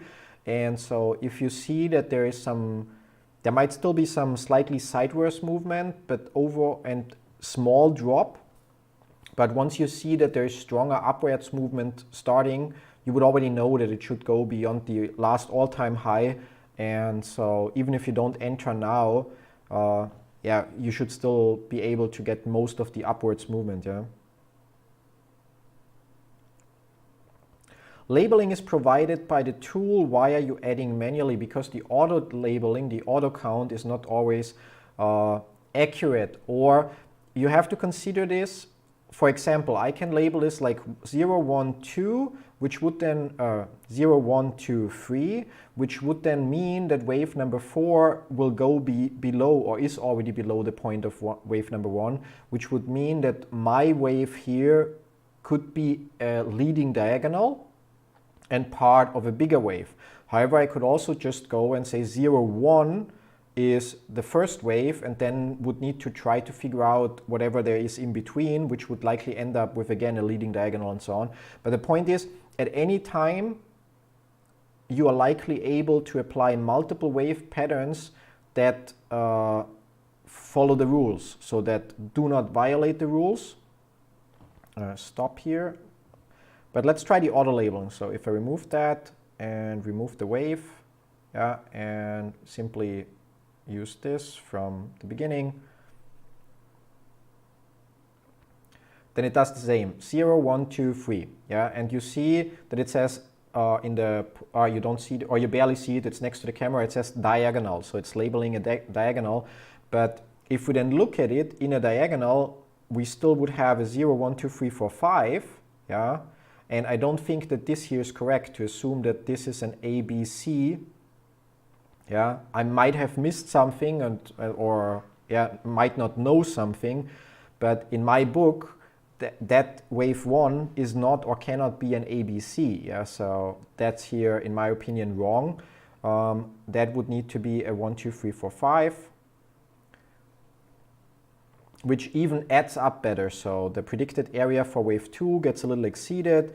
We would have an extended third wave that really goes further than usual. Wave 4 would be okay, and wave 5 would also be okay. On top of that, very often 2 waves are very similar to each other in terms of length and duration. Yeah. So if we look here, our wave 3, and the length is more as a percentage, our wave 3 here is 650%, if I got the right number from the pop-up, over 9 candles, and our wave 5 is 550%, yeah, 84, yeah, so 550%, so not exactly, but we're already talking about like a huge increase over 13 candles, so we would have that. Also possible that this here is actually our wave 4, which might add up better. Yeah, so I'm getting to accept the point that not always the lowest candle has to be labeled as the wave or the highest candle, which would then also indicate that we can perfectly put the trend channel for our wave pattern. A wave 1 doesn't hit it, yeah, so wave 1 is a little too low to confirm that, but overall, this is likely our first impulse wave and not like the auto count would have indicated till here and being part of a bigger ABC.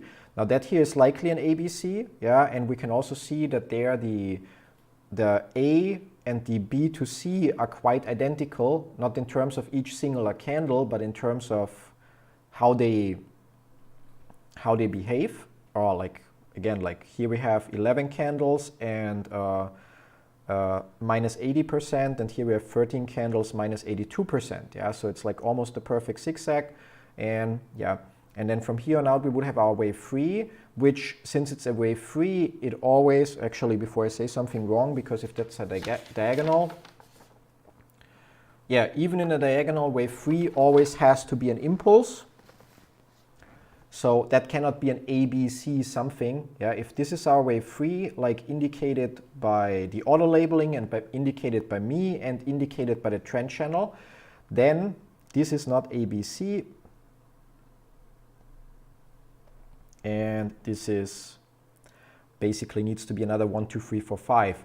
Now, technically, it's possible that we go up further here and actually get a bigger wave number 3. Yeah. Gonna have to, nope, nope, but very unlikely in my opinion.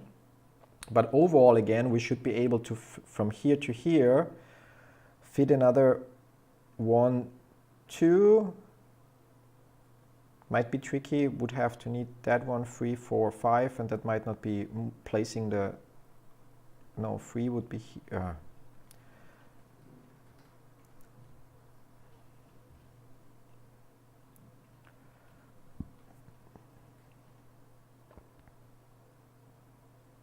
That one's tricky. That one could be like this, yeah. Not perfect, but we would still have the point that two waves are very similar. We have our initial impulse wave from $2 to $6, which is a 200% increase over 4 candles. And we have our wave 3 here, which is also 4 candles and a 236% increase. Our wave 4 here falls a little short, and our wave 5 would likely be a so-called throw over, or in that case, or like something like that, yeah. And probably if we move to daily, it might be more clear, yeah. But you see, the point is, like some of the things, like how the auto labeling labeled these subwaves here, in my opinion, doesn't add up and follow the rules. And also how it labeled the part here, in my opinion, doesn't add up and doesn't follow the rules. Now we're gonna jump onto the hourly chart here and start from March 2020, or actually we're gonna jump on the daily chart and try first to see how far we get, yeah.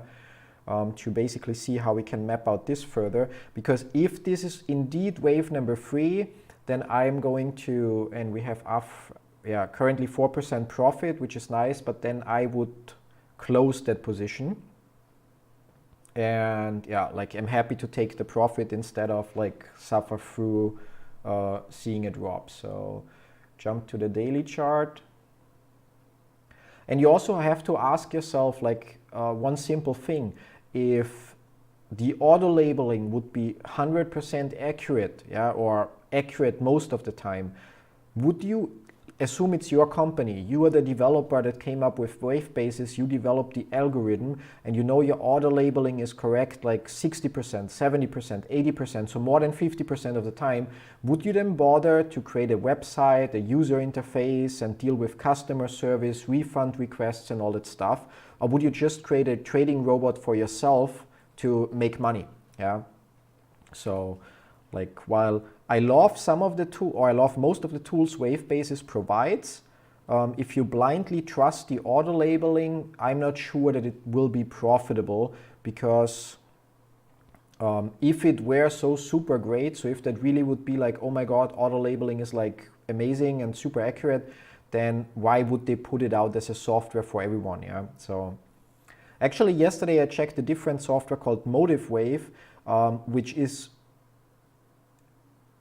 amazing, because with wave basis we have the following problem, that here, for example, we can label an impulse wave, but it doesn't allow us to specifically label a leading or ending diagonal, and we can label an ABC corrective, but it doesn't specifically say zigzag, flat, and so on. And I'm going to show that real quick. Motive Wave it's called. Wave basis has data sources, so you can enter a stock and find the data. Motive Wave is just a software, so you basically have to pay extra for for a data source provider. So you would have to pay for the Elliott Wave package, yeah, which is already $90 to $160 per month, and then on top of that you need bar chart, yeah. For example, the bar chart real time is like the cheapest one, $60 per month, and that would just be for NASDAQ, if I'm not mistaken. And if you want to watch other stuff like Forex or so on, it just gets more and more expensive. Yeah, but I tested it real quick, and one benefit the software has, yeah, open a new tab, over wave basis, they actually have all the different Elliott wave patterns, so you can add flats, zigzags, leading diagonals, and they check for rule violations. So when you drag that point 2 below that point 1, it will get a red exclamation mark and explain to you which rule it violates. Yeah. However, I hate that old look of the software, and while you have letters and numbers to indicate different waves, yeah, you don't have different color coding and so on, and it makes it, first of all, it makes it more expensive, but I'm still considering if it would be worth it. And second of all, it just looks so ugly, and I think for me user experience also matters. But yeah, like, and obviously depending on your data source, you also would see like level 2 data in terms of how many orders are on which price point for selling and buying. And yeah, so it's really a powerful software, but you end up paying for the software and paying for other subscriptions.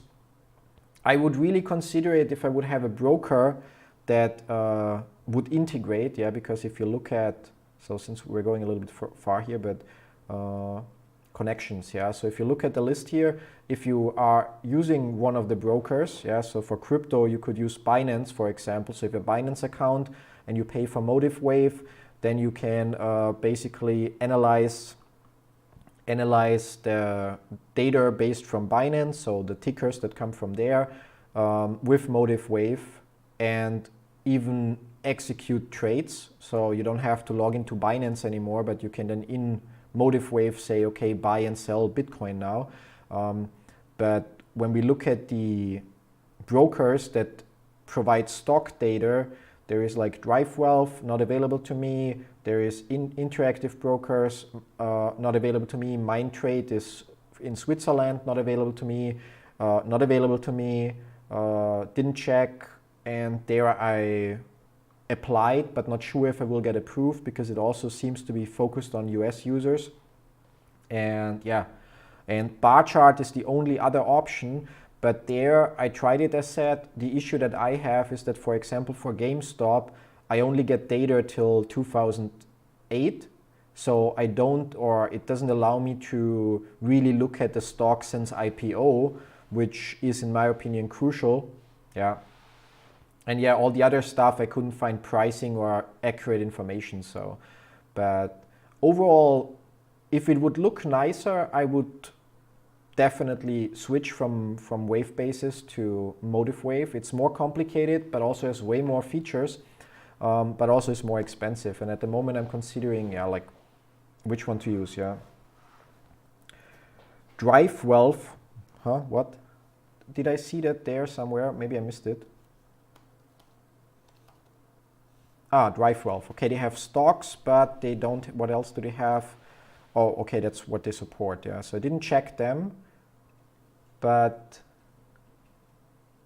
oh, I checked the website, but I couldn't find any information in terms of like, you know, like sign up here to get your stupid user account,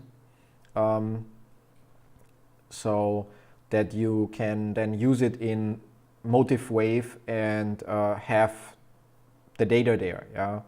Like, actually, like really bar chart.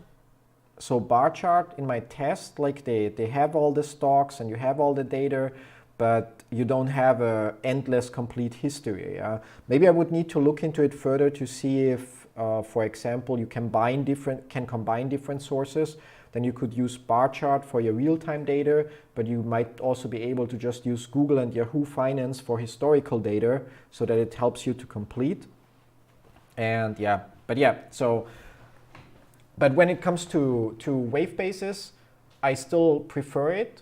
It would be amazing if it also has the feature that if I place if I place wave number 2 here, that it shows an exclamation mark and tells me, wait a bit, that's a violation because wave number 2 exceeds wave number 1, yeah, or goes beyond wave number 1. But yeah, it's like nothing's perfect, yeah. Yes, I saw that on the Drive Wealth website that they basically provide the data for Revolut,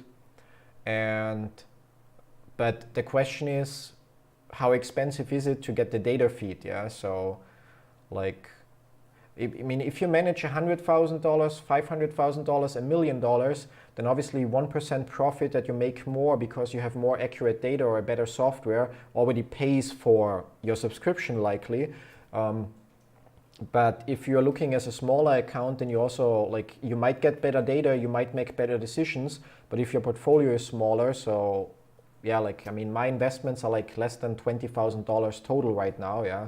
And then the question is what makes sense. Wavebasis costs me $50 per month.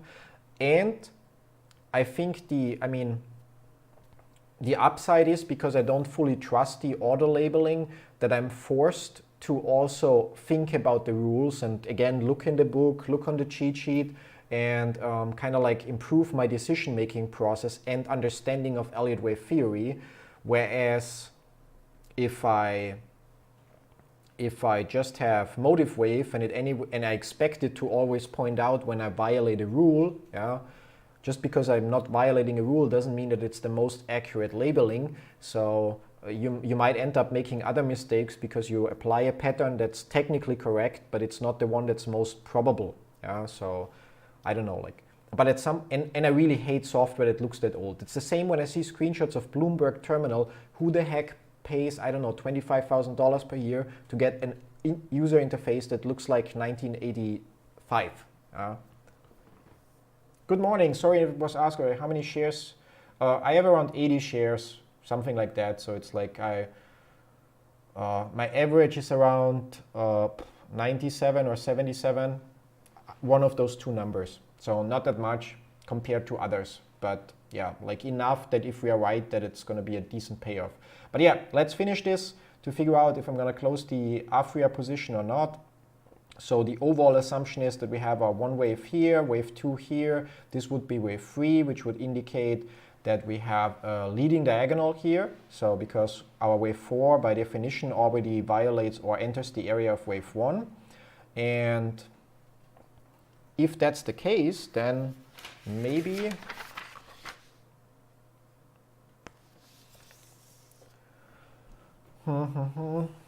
let's consult the book.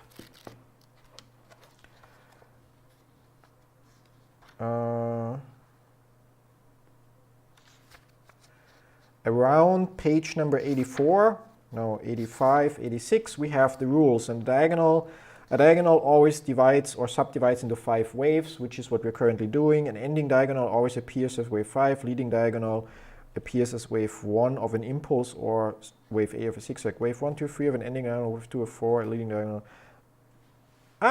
Actually, that's interesting. Wave 2 and 4 of a leading diagonal always subdivide into zigzags. Yeah? So that's a crucial argument.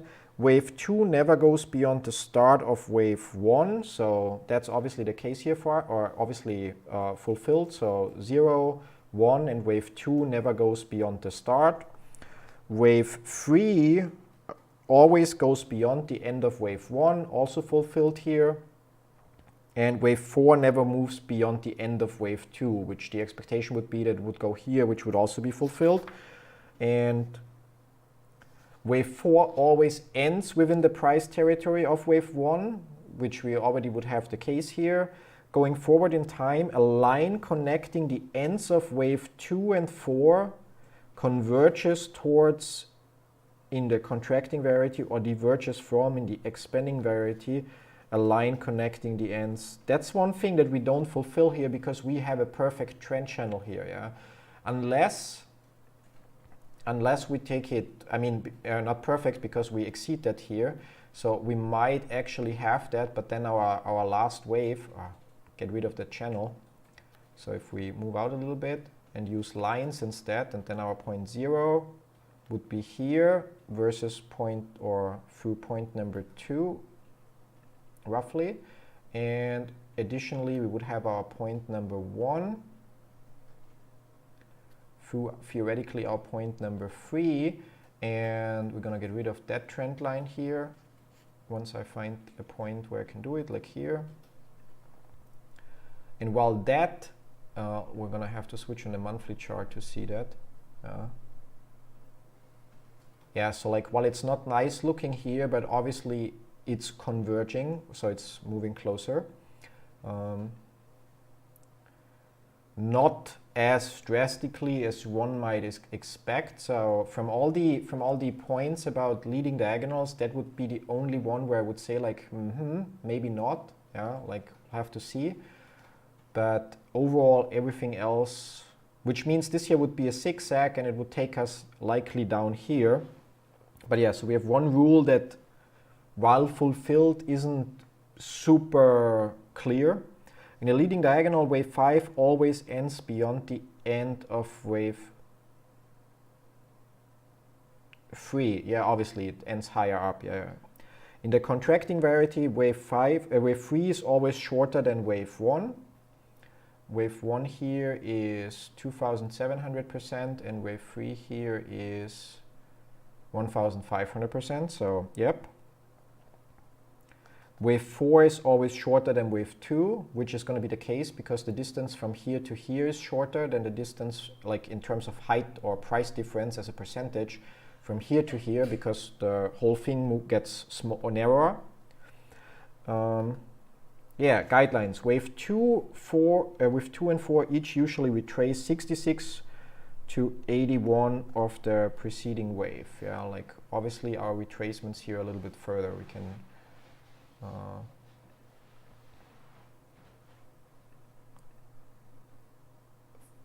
flip up Fibonacci. Where are you there?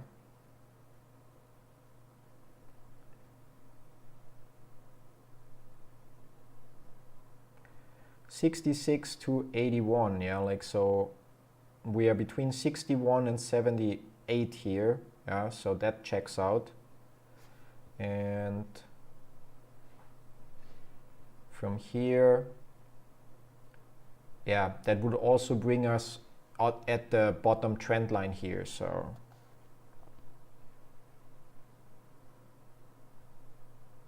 wave 1, 3, and so those are now guidelines, so they don't all have to apply. Yeah, so the rules all apply, although the a line connecting wave 2 and we don't have a wave 4 yet. Yeah, but still from the starting point to wave 2 and from 1 to 3, the channel gets narrower, so it's converging. So we fulfill that, but it's not super converging that it's super obvious here on this time frame. So, and with the guidelines, they don't all have to apply, but the more apply, the more likely is that we are right. Wave 1, 3, and 5 of a leading diagonal usually subdivide into zigzags, but sometimes appear to be impulses. Yeah. Now, wave 1 here, for us, we labeled it as an impulse, but obviously, I think that's the tricky part, and that's the flexibility that comes with Elliott waves, because we could also say A, B, C, and it might be an almost perfect zigzag depending on how we label it. So if we put it here, then it's likely an almost perfect zigzag. Alpha is a good play, no financial advice, but I don't close my position on this stock now if I have in my portfolio. I have it in the portfolio, and if I recall it right, so leaving the Elliott wave theory and just news-based, if I recall it right, they are about to merge with Tilray or vice versa. So I think that's already a made deal. And for Tilray, our prediction was that will hold and it will go up. And for here, like based on Elliott wave theory, the prediction is that we will go down. Yeah, and like everything points towards going down. And the assumption would be that we pretty much end down here again, yeah,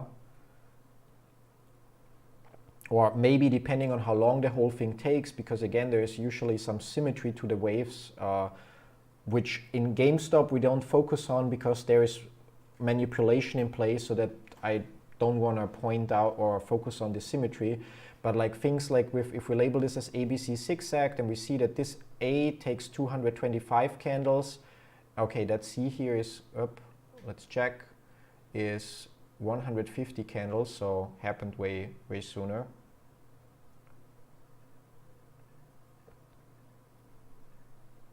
You should learn how to manually label, in my opinion, yeah. So 13 was a good entry.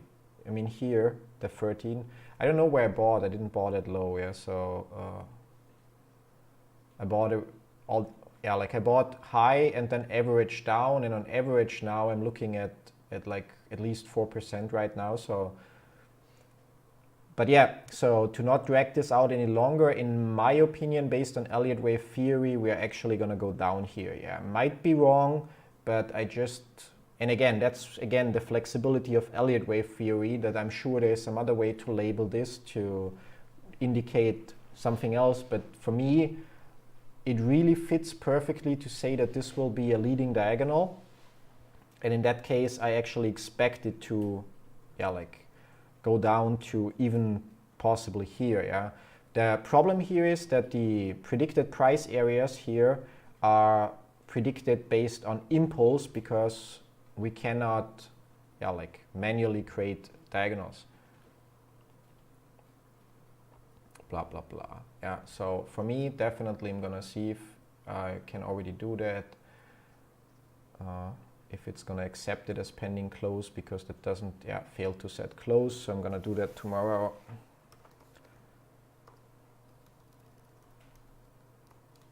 Might be wrong, so like obviously it's really just my opinion.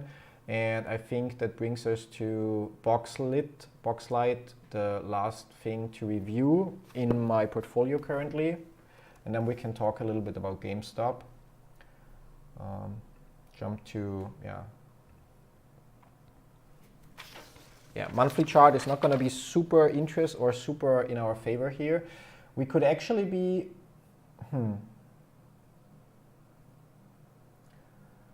like we always have a drop after the IPO, or very often have a drop after the IPO. But if we were to look at the monthly chart here, the thing that we could label instantly would again be 0. And then this would be 1, and basically we are heading towards 0.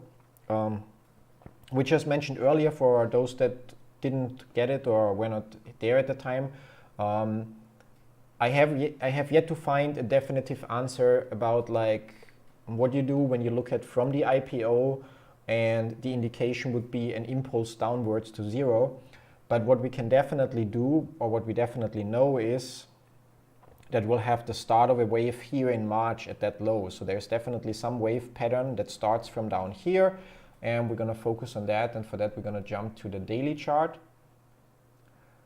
And from March, from here, basically we'll have to figure out now, probably if I auto label it, it will say 1 and 2 is likely this point here, or yeah, that point here is likely 2. And let's see.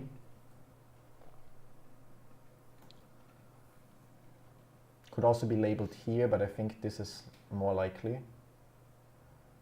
It's labeled here. So the idea would be 1, 2, and that we're currently in a wave 3. And within that wave 3, it would indicate that we're within another wave 3, and within another wave 3, and so on. So that basically the overall expectation is to go up now. I think from here, currently, it's currently straightforward, because, again, gonna use other tools a little bit more. Where do we have it? And we could have, this could be the channel for the entire impulse, and then this would be 1,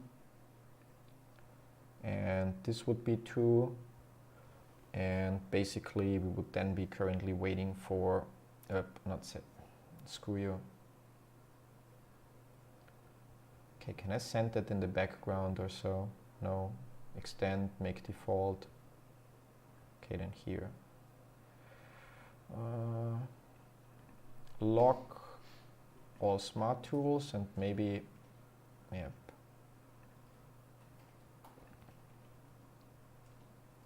So basically for Boxlight, the expectation would be that from here to here we will have another 1, 2, 3, 4, 5. That takes us to pretty much 1,000% from where we are now. And so that's a position that I will hold and potentially buy more, because it looks like it might be a good entry area, because potentially, I'm gonna check that real quick, increase position. Potentially, let's see how it checks out. If this is 1, 2, and we just project it forward, up.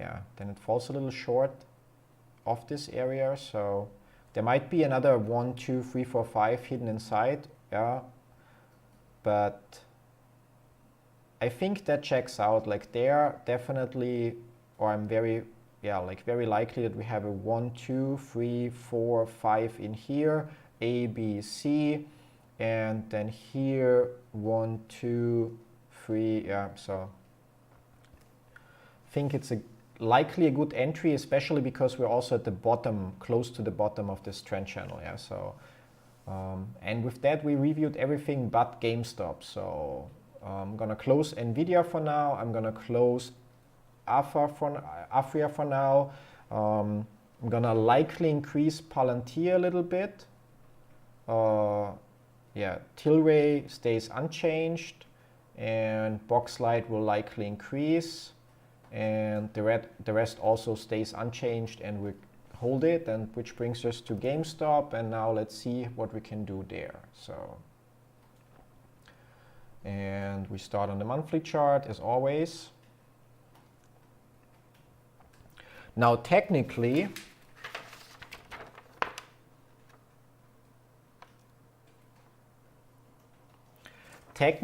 because before that we had the I'm gonna double check before I say something completely wrong.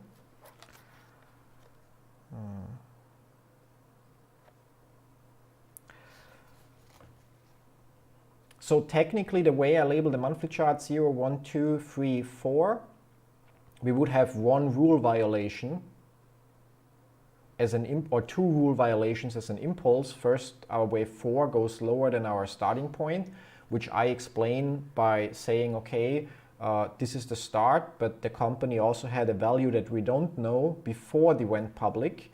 And the rule violation here that price 4 drops into the area of price 1 is something I have no worry at all if it's accurate or not, because the drop here definitely went further than it would have usually have because of buying restrictions, yeah, which would indicate that we are overall in a wave 5. Now I have people or had people argue about that with me, and so what we can definitely agree on is that we have the start of a wave here at this low point. So usually a high or usually after a big movement, so like here, big movement, a new wave starts. So this is a new wave, yeah, like of a different degree.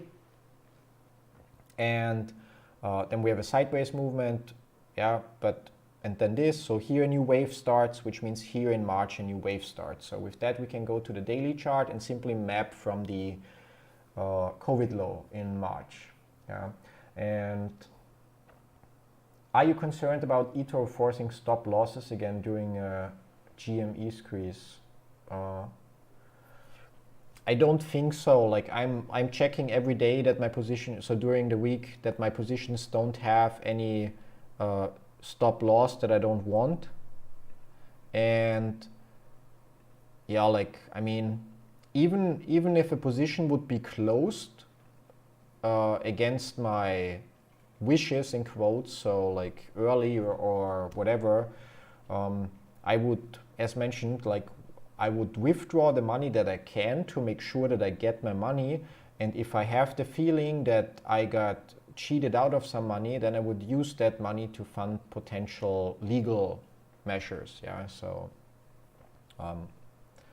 but I'm a positive person. I don't run around focusing on what might go wrong. I usually focus on like, I consider the theoretical negative things, but you know, like if you can change it, change it. If you cannot change it, accept it, yeah. And the same applies to potential negative things. Like, yes, theoretically, every broker could screw you over, but if I would have the fear that it is the case, then yeah, like I wouldn't open an account in the first place at all. So it's kind of like benefit of the doubt. The fact that the CEO of eToro holds a little GameStop position is also a positive sign, and I'm sure there will be enough people that will complain or feel unfairly treated or something like that, not because eToro does something, but simply because there will be a lot of people selling at some point if it goes up, and then it's going to be hard to fill all the orders instantly, yeah, or at the perfect price. So yeah, I think I will burn that or cross that bridge down once I get there. Yeah, like, so depending on how first we have to get there, and then I can worry about like, yeah, like did I get or did everything work properly? Was there a technical glitch, which really is a technical glitch, or did someone really try to screw me out of profits? Yeah, so yeah, like I rather focus on trying to analyze where we go and how fast we go there than trying to worrying about what might go wrong, or like really in detail. Considering risks, yes, but focusing, no. So like focusing on this might go wrong and that might go wrong. Theoretically, they could also pull buying restrictions again, and people will sell and the price will plummet and blah, blah, blah, yeah.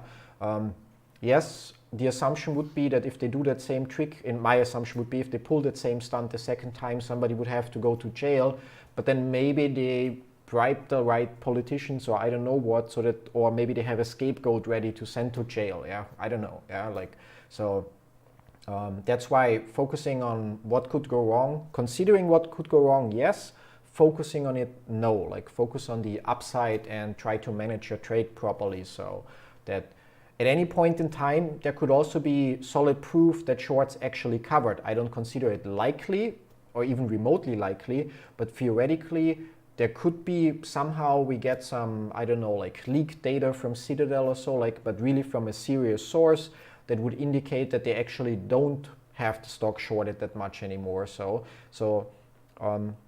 Yeah, with all the uncertainty, I try to focus on the things that I can be certain about instead of worrying about the things that I don't know yet. Yeah. Now, a couple of things that we see on the daily chart here. So again, we're going to start labeling from the bottom here. One thing, however, that we notice is, for example, also that we could theoretically have like, I mean, that's rough, yeah, but have a channel here. And theoretically, again, this low here, in my opinion, was artificially lower than it would be if there would be no buying restrictions, but which means I can also kind of like have a triangle here, which would pretty much create a super huge bull flag, where we are still some days away from reaching the end of it, and would theoretically, yeah, maybe it goes down, maybe it goes up, but eventually we would see that breakout either to the top or to the bottom. It's like I used to have a roommate, and he's still a close friend of mine, and I keep making jokes about it and tease him with it, yeah. But he is worried about everything all the time, like, and it's like he's like I think almost 10 years younger than I am, or not, yeah, like almost 10 years, so somewhere roughly, yeah, like I think he's, yeah, and I keep for years making jokes that he will have a heart attack by 35, yeah, simply because he constantly worries about things, and I usually don't care. Yeah, like, I mean, I care about him, but I mean, I usually don't worry. I just go through life and with a Charlie Sheen mindset. As long as you put in some effort, as long as you take care of the things you have to take care of, and as long as ideally every day you do a little bit, just a little bit, that gets you closer to your goals, you will eventually reach your goals. And whatever annoying stuff happens along the way, may be annoying, but it's just a stepstone, like, or stepping stone, or yeah, like just some stone in your way that you take care of, and then you move on. Yeah, it's like, I don't know, like for example, we have a company here in Ukraine and we have one in Hong Kong registered, and we recently renamed the company in Ukraine, and then we wanted to rename the bank account for the company, but the bank refused to rename it because it's linked to my personal bank account, so because I'm the beneficiary of that company, and they wanted to update my personal data. And although I have a residency permit in Ukraine and I have a tax ID in Ukraine, they insisted that they need my Austrian tax ID, although I haven't lived in Austria for 13 years or so, yeah. And that your residency is in Austria. And they insisted that my residency is actually in Austria. Although by law, even by Ukrainian law, as soon as you spend more than half of the year, so 180 days or 180 something days in the country, you officially, you're a resident in quotes. You may not have a residency permit, but you would be obliged to pay taxes here, yeah, which makes your foreign tax ID not irrelevant if you still have investments there and so on, but in combination with the fact that my other residency is actually in Germany, and that I haven't lived in Austria, again, like for almost half my life, or 1/3 of my life now, it was really annoying, yeah, like so. But it's like some of those things that that don't make sense, that annoy the shit out of you, the time that you could use with reading books, watching movies, or doing anything else that's fun. But it's like one of those minor things along the way that annoy you, and at some point you just look back and laugh about it, how ridiculous it was, yeah. And so I don't know, like really more like Charlie Sheen, like everything's gonna work out as long as I do a little bit to get in the right direction, yeah. So yeah, but yeah. So overall, first glance, we would have this huge bull flag building, considering that in my opinion, the sell-off that happened here was bigger than it would have been, and then obviously if the sell-off here is bigger, it will also affect what people do after it, because it affects then other people that are, oh my god, if it would have dropped just till here, for example, then likely on the following days, not as many people would have also sold, if they sold, or however the price was pushed down there, yeah. But yeah, that's one thing I see here. On top of that, which is a little bit tricky, like, I mean, I try to focus on the things that point in the right direction, but if we don't consider this an, I don't know, like bottom created by manipulation, then I think we theoretically would have a trend channel here that would pretty much look like this, yeah. So obviously that's just a few days and so on, yeah, but theoretically one could argue a trend channel like this. Obviously that's not what I believe, but if we would just use trend channels to come up with our analysis, then that would be some, okay, we're gonna sell here and then buy again here, yeah. Yeah. When you start investing, pessimism is not an option. You must believe in what you invest your money in. Yeah, I think the problem is, like with GameStop, for example, so many people just bought and then it drops 5% and then it's like, oh my god, what's happening? It's important that you have your reason, like, and the reason shouldn't just be it's gonna make me rich. The reason should be, okay, I think from the current price, there is a chance, or there's a high probability that it will reach a higher price at some specific point, yeah. And other than that, if you just randomly buy because somebody else says buy now, it's gonna drop a little, you're gonna panic, you're gonna sell, and then maybe it goes up and you again took the loss instead of being patient. But if you do your own research, yeah, you may even be wrong with your research from time to time, and it turns out that you end up with a small loss or something like that, yeah. But if you do your research and you yourself can come up with a solid argument why something is, like why you believe that the stock will go up, and then you buy and then it drops, then you just look at your arguments again, and if they're still valid and make sense to you, then you know that you can just average down. And if they changed, maybe there was some news, maybe the CEO got kicked out or whatever, then you know, okay, my arguments for buying are not valid anymore, so I rather should close now and cut my losses, yeah. So in any case, no matter how big or small your position, open it because you believe it, not because somebody else tells you to, yeah. So if I would at any point, so like we had that trend channel here that points downward, if I would at any point come to the conclusion that that's how it's going to be, I wouldn't care how many people on Reddit would hate me for saying that I think it will go down, yeah, or call me a shill. I would protect my money and then close my position. If then on the other hand it turns out I'm wrong and everybody else becomes a millionaire and I'm like with my couple €1,000 or dollar profit, yeah, well, that's also on me then. I would then not blame other people for it, yeah. But yeah, so Back here, let's try to work this out. So the first thing, we're going to try auto label, but again, auto label is not always accurate. I'm going to see from this low what it comes up with. It likely will say 1, 2.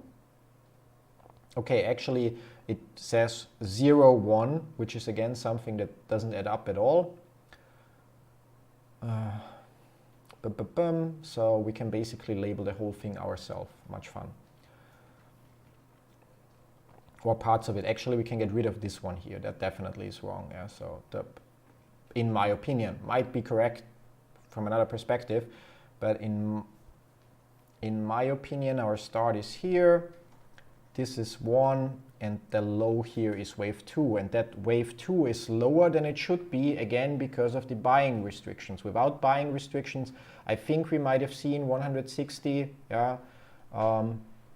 Or not at all, because then that candle here would actually not be up and down, but it would have continued, because that's where the buying restrictions got into place. So around 483, Robinhood added them, and then other brokers also followed through with them. So yeah, but that's where I think we are, which would mean if we again rely on a supporting trend channel to help us with the number or the pattern, then if there would be no squeeze and if things play out normally, then the thing would be that basically the next point would be somewhere up here. Yeah, so already in the, like what do we have here in the 1000 something area. Actually likely higher, because if we then consider the similarities between waves, so we would have 206 candles here for 18,000% increase. Yeah, to the absolute high, which means from here on out another 200 candles or so, which would bring us here. Now that would be, if there's no squeeze or something, that would be my prediction right now, and which I would be perfectly fine with, because that would mean, again, don't take the days by heart. They are completely like the roughest guess or estimation ever, but that would mean that, in my opinion, by the end of this year, yeah, that's November this year, we would anyway end up here. Now likely there would be a stock split along the way, and it would require, like, I don't know, it would require a greater optimism in the market or for whatever reason, but my overall prediction would be that first this happens, then that happens. Now let's drill down, because again, as mentioned in my yesterday's labeling, which I didn't live stream but just did while rereading some parts of the book, I actually think that we might see 150 here again. Yeah. So we're going to drill down from the starting point of this wave 2. And drill down forward. We're going to do this on the hourly chart, and we're going to again link the charts. I finally looked into the drill down feature, in case you're wondering what I'm doing here. Yeah. And it's really amazing. Well, it's now going to label the whole stuff, hopefully.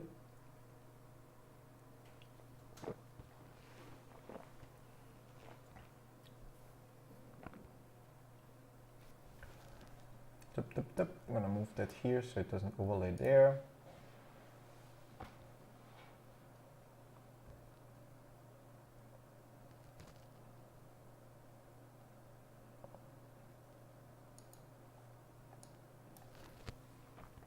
Or maybe it doesn't. Yeah, patience is key.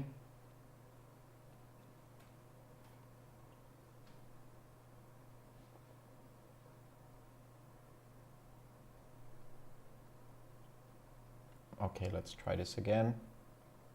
Drill down, forward, 60-minute time frame, link charts. And yeah, there we go. So like you notice that basically even when I move on the right chart, it also moves the cross on the left chart. So, and we have to start from here. Now again, auto labeling is something I'm not always fully trusting. Like here, it says that it's a leading diagonal, yeah, that builds that whole thing here, which is, yeah, like technically possible there with the ABC, and it's also like similar like we had labeled it, so that's fine. And then here 1, 2, the predicted correction actually takes us till here, it corrects a little further, that's fine. And our overall wave 3 prediction from the hourly chart would be that we go up, and we go up to, according to that, to I think it was 1,500 roughly, yeah, so let's check that. So 1,300 to 1,500, yeah. However, in the immediate area, we have a correction projected that that takes us here, and now it's actually labeled nicely. Yeah, that's what I also labeled yesterday. That the idea is that this corrective pattern, now we labeled that in our, during the day we labeled it, or in our 5 minutes charts, eventually we labeled it A, B, C, and say that this is wave 2 and we go up from here. However, I now think that it's more likely that we're actually looking at this ABC pattern here, yeah, which may or may not be true. So like again, at any point in time, there is like multiple, especially when we look at the end of the chart, so where we're trying to project what's the next thing that happens, there are multiple labels that might prove true or accurate, and we will only see depending on once we have a few more candles. So if we look closer at which guidelines each labeling holds or violates, and which one is then the most likely. So one scenario is that we have it play out like this. So this is wave 1. We actually haven't seen wave 2 yet. So wave 2 would basically not be here, but would likely then be here. And and wave 3 would then be, I need to check, wave 3 would be somewhere here. Wave 4 would be somewhere here, and wave 5 would be somewhere here. Yeah, almost doesn't add up like this, but because then wave 4 would be retracing too far. Yeah, so likely 3 would need to be higher, 4 would need to be higher, and 5 would need to be higher. Yeah? But so that's one possibility, that it goes like this, 1, 2, and I don't know if I can label that as alternate. Nope, would need to upgrade. And with basically this ABC correction playing out. And the other option is this is already our wave 2 like we assumed. And in that case, our next stop up here is wave number 3. But for that, and I'm going to delete that pattern here, so delete pattern. For that, we would also need to be able to fit another impulse wave in here that ideally should add up with the prediction for this wave number 3. So if we go here and drill down further, so drill down, forward, and might not work because it's the weekend and we don't have, oh no, works in this case. And I'm just gonna change the layout to have it like this and move my camera. So the lowest one is now the 15-minute chart. Here we have the daily chart in the top left where the camera is overlaying it, yeah, and we have the hourly chart here, and they're all linked, and we're basically looking at our prediction from here, from this point to how that would work out. And it could be like this, which means we have a leading diagonal, which is what we labeled before. And I think Mario was right to label it further. So our first leading diagonal, I think, stopped here, followed by zigzag, followed by 1, 2, 0, 1, 2, and that would then be the way to wave number 3. But that in purple actually makes more sense. So I think currently that we have 2 possible predictions, and one of them is that from here we'll go to 250, and we would have to figure out that endless corrective pattern. But where if the auto labeling is right here, we would also have the ABC movement that still should take us to 175. So we would still see another drop to 175 before we then, which would then become our wave number 2 before we then follow this wave pattern upward. And the other option is that this is not wave number 2, that this is ABC, and we will go to 150. So either way, I think that it's possible. That's already labeled as wave number 2, yeah. So I'm not sure, like my main point is I'm not sure which one is more likely. So like yesterday, although I don't recall exactly how I labeled it, but I also used the drill down feature and worked my way down. And I came up with a nice pattern that would indicate that we see the drop to 150 first. And today I also can come up with the same by pretty much like we did it, assume that this is not wave 2, but this is A, B, C. So we basically would have a long corrective pattern which would go to 150. And then we go up, so it would make us wave 1, wave 2. And the alternative is that we really already have wave 2 and from here we go up, but we would still see a drop to 175. So I think it's like, yeah, like, I mean, we still have to wait and see which one actually comes true. Either way, I think it's likely that we will see a drop from the 190, so either to 175 or even lower to 150. And then from there, go up in our wave 3. Yeah. So in any case, I'm not going to sell. I'm just going to hold, because if I were to sell now and re-enter in 175 or so, it doesn't really make much sense, because the risk that both predictions are wrong and we don't drop either way and missing out is like greater than the small potential benefit of selling and buying lower again. Yeah. And yeah, I noticed that GameStop stock go up every time a new generation game console's coming out.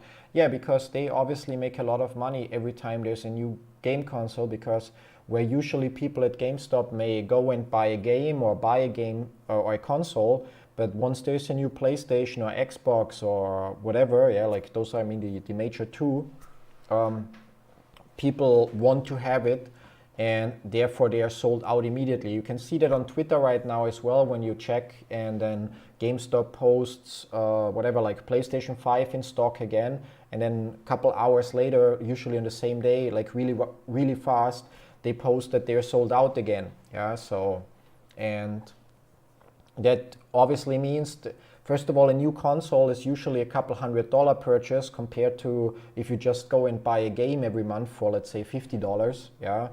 And which obviously means with the console cycles, so every time one is released, the revenue of GameStop is also higher. And then very often you don't just buy a new console, but you also might buy a second controller, 1 or 2 games to start with. So it doesn't end with just buying the console, but you also likely buy 1 or 2 games that are optimized or released for the new console. And that means higher revenue. And higher revenue then also means obviously more profit.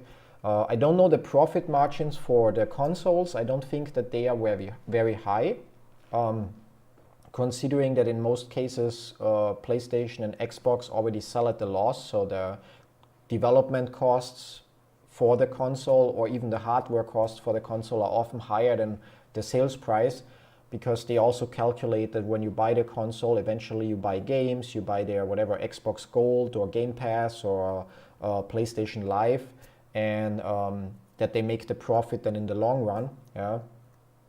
But yeah, like, so overall, that's one of the reasons why that happens, because that's where people go to buy the consoles if they don't already order it online. Now, I think with COVID that switched a little bit, because people ordered more online and maybe Amazon got a bigger share of orders if they had enough in stock. Yeah, but I think still that Amazon, that GameStop profited a lot or had higher revenue based on the new console cycle. But yeah, it's not something that we can bet on. It's not something that will help us to trigger a squeeze or something like that. I think with GameStop, yeah, like I think nothing changed. While my prediction is slightly adjusted, and especially when I look on the hourly, I mean, for the hourly chart, it's still unchanged. Yeah, like there we still look at our price target of 1,300 as the next stop. But if we dig closer, I can see the possibility that either we are now already on the way to that 1,300, or first we will see a little drop to 150 or so. But yeah, in any case, gonna sit that out. Yeah. But yeah, so if nobody has any specific questions, then I'm gonna end today's stream. summary, I'm gonna look into increasing my Palantir position, close the Afria position, increase Boxlight, also currently closing Nvidia, and the rest stays unchanged. So still keeping Six, Bed Bath & Beyond, Tilray, Facebook, and that's it, yeah. And yeah, then we'll see how that goes now. Yeah, let's switch here.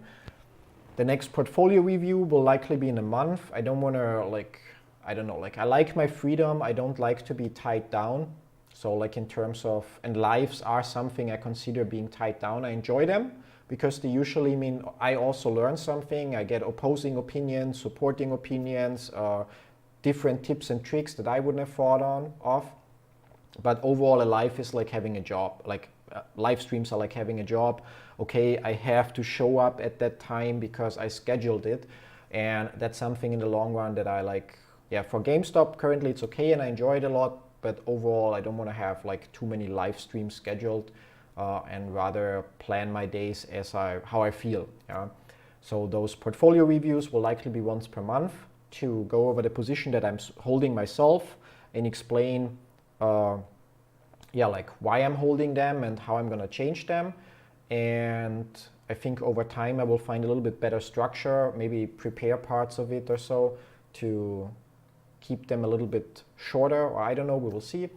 And yeah, so that's it for today. I'll be live tomorrow at 4 my time, which is 30 minutes before market open, so that we can go over the GameStop prediction, like where we think it will go based on the Elliott wave labeling, likely discuss different labelings, so what I just shared, but in more detail, and then see what happens after market open, if it points towards one of the two theories being more likely or invalidates both. And then as long as there's movement in the market, I will stay online, and if the movement subsides or stops and it just stops do nothing like it does sometimes, then I would go offline. But yeah, so thanks for tuning in. Enjoy the rest of your Sunday, and hopefully see you tomorrow when we take another look at GameStop. So till then, have a great day. Bye-bye.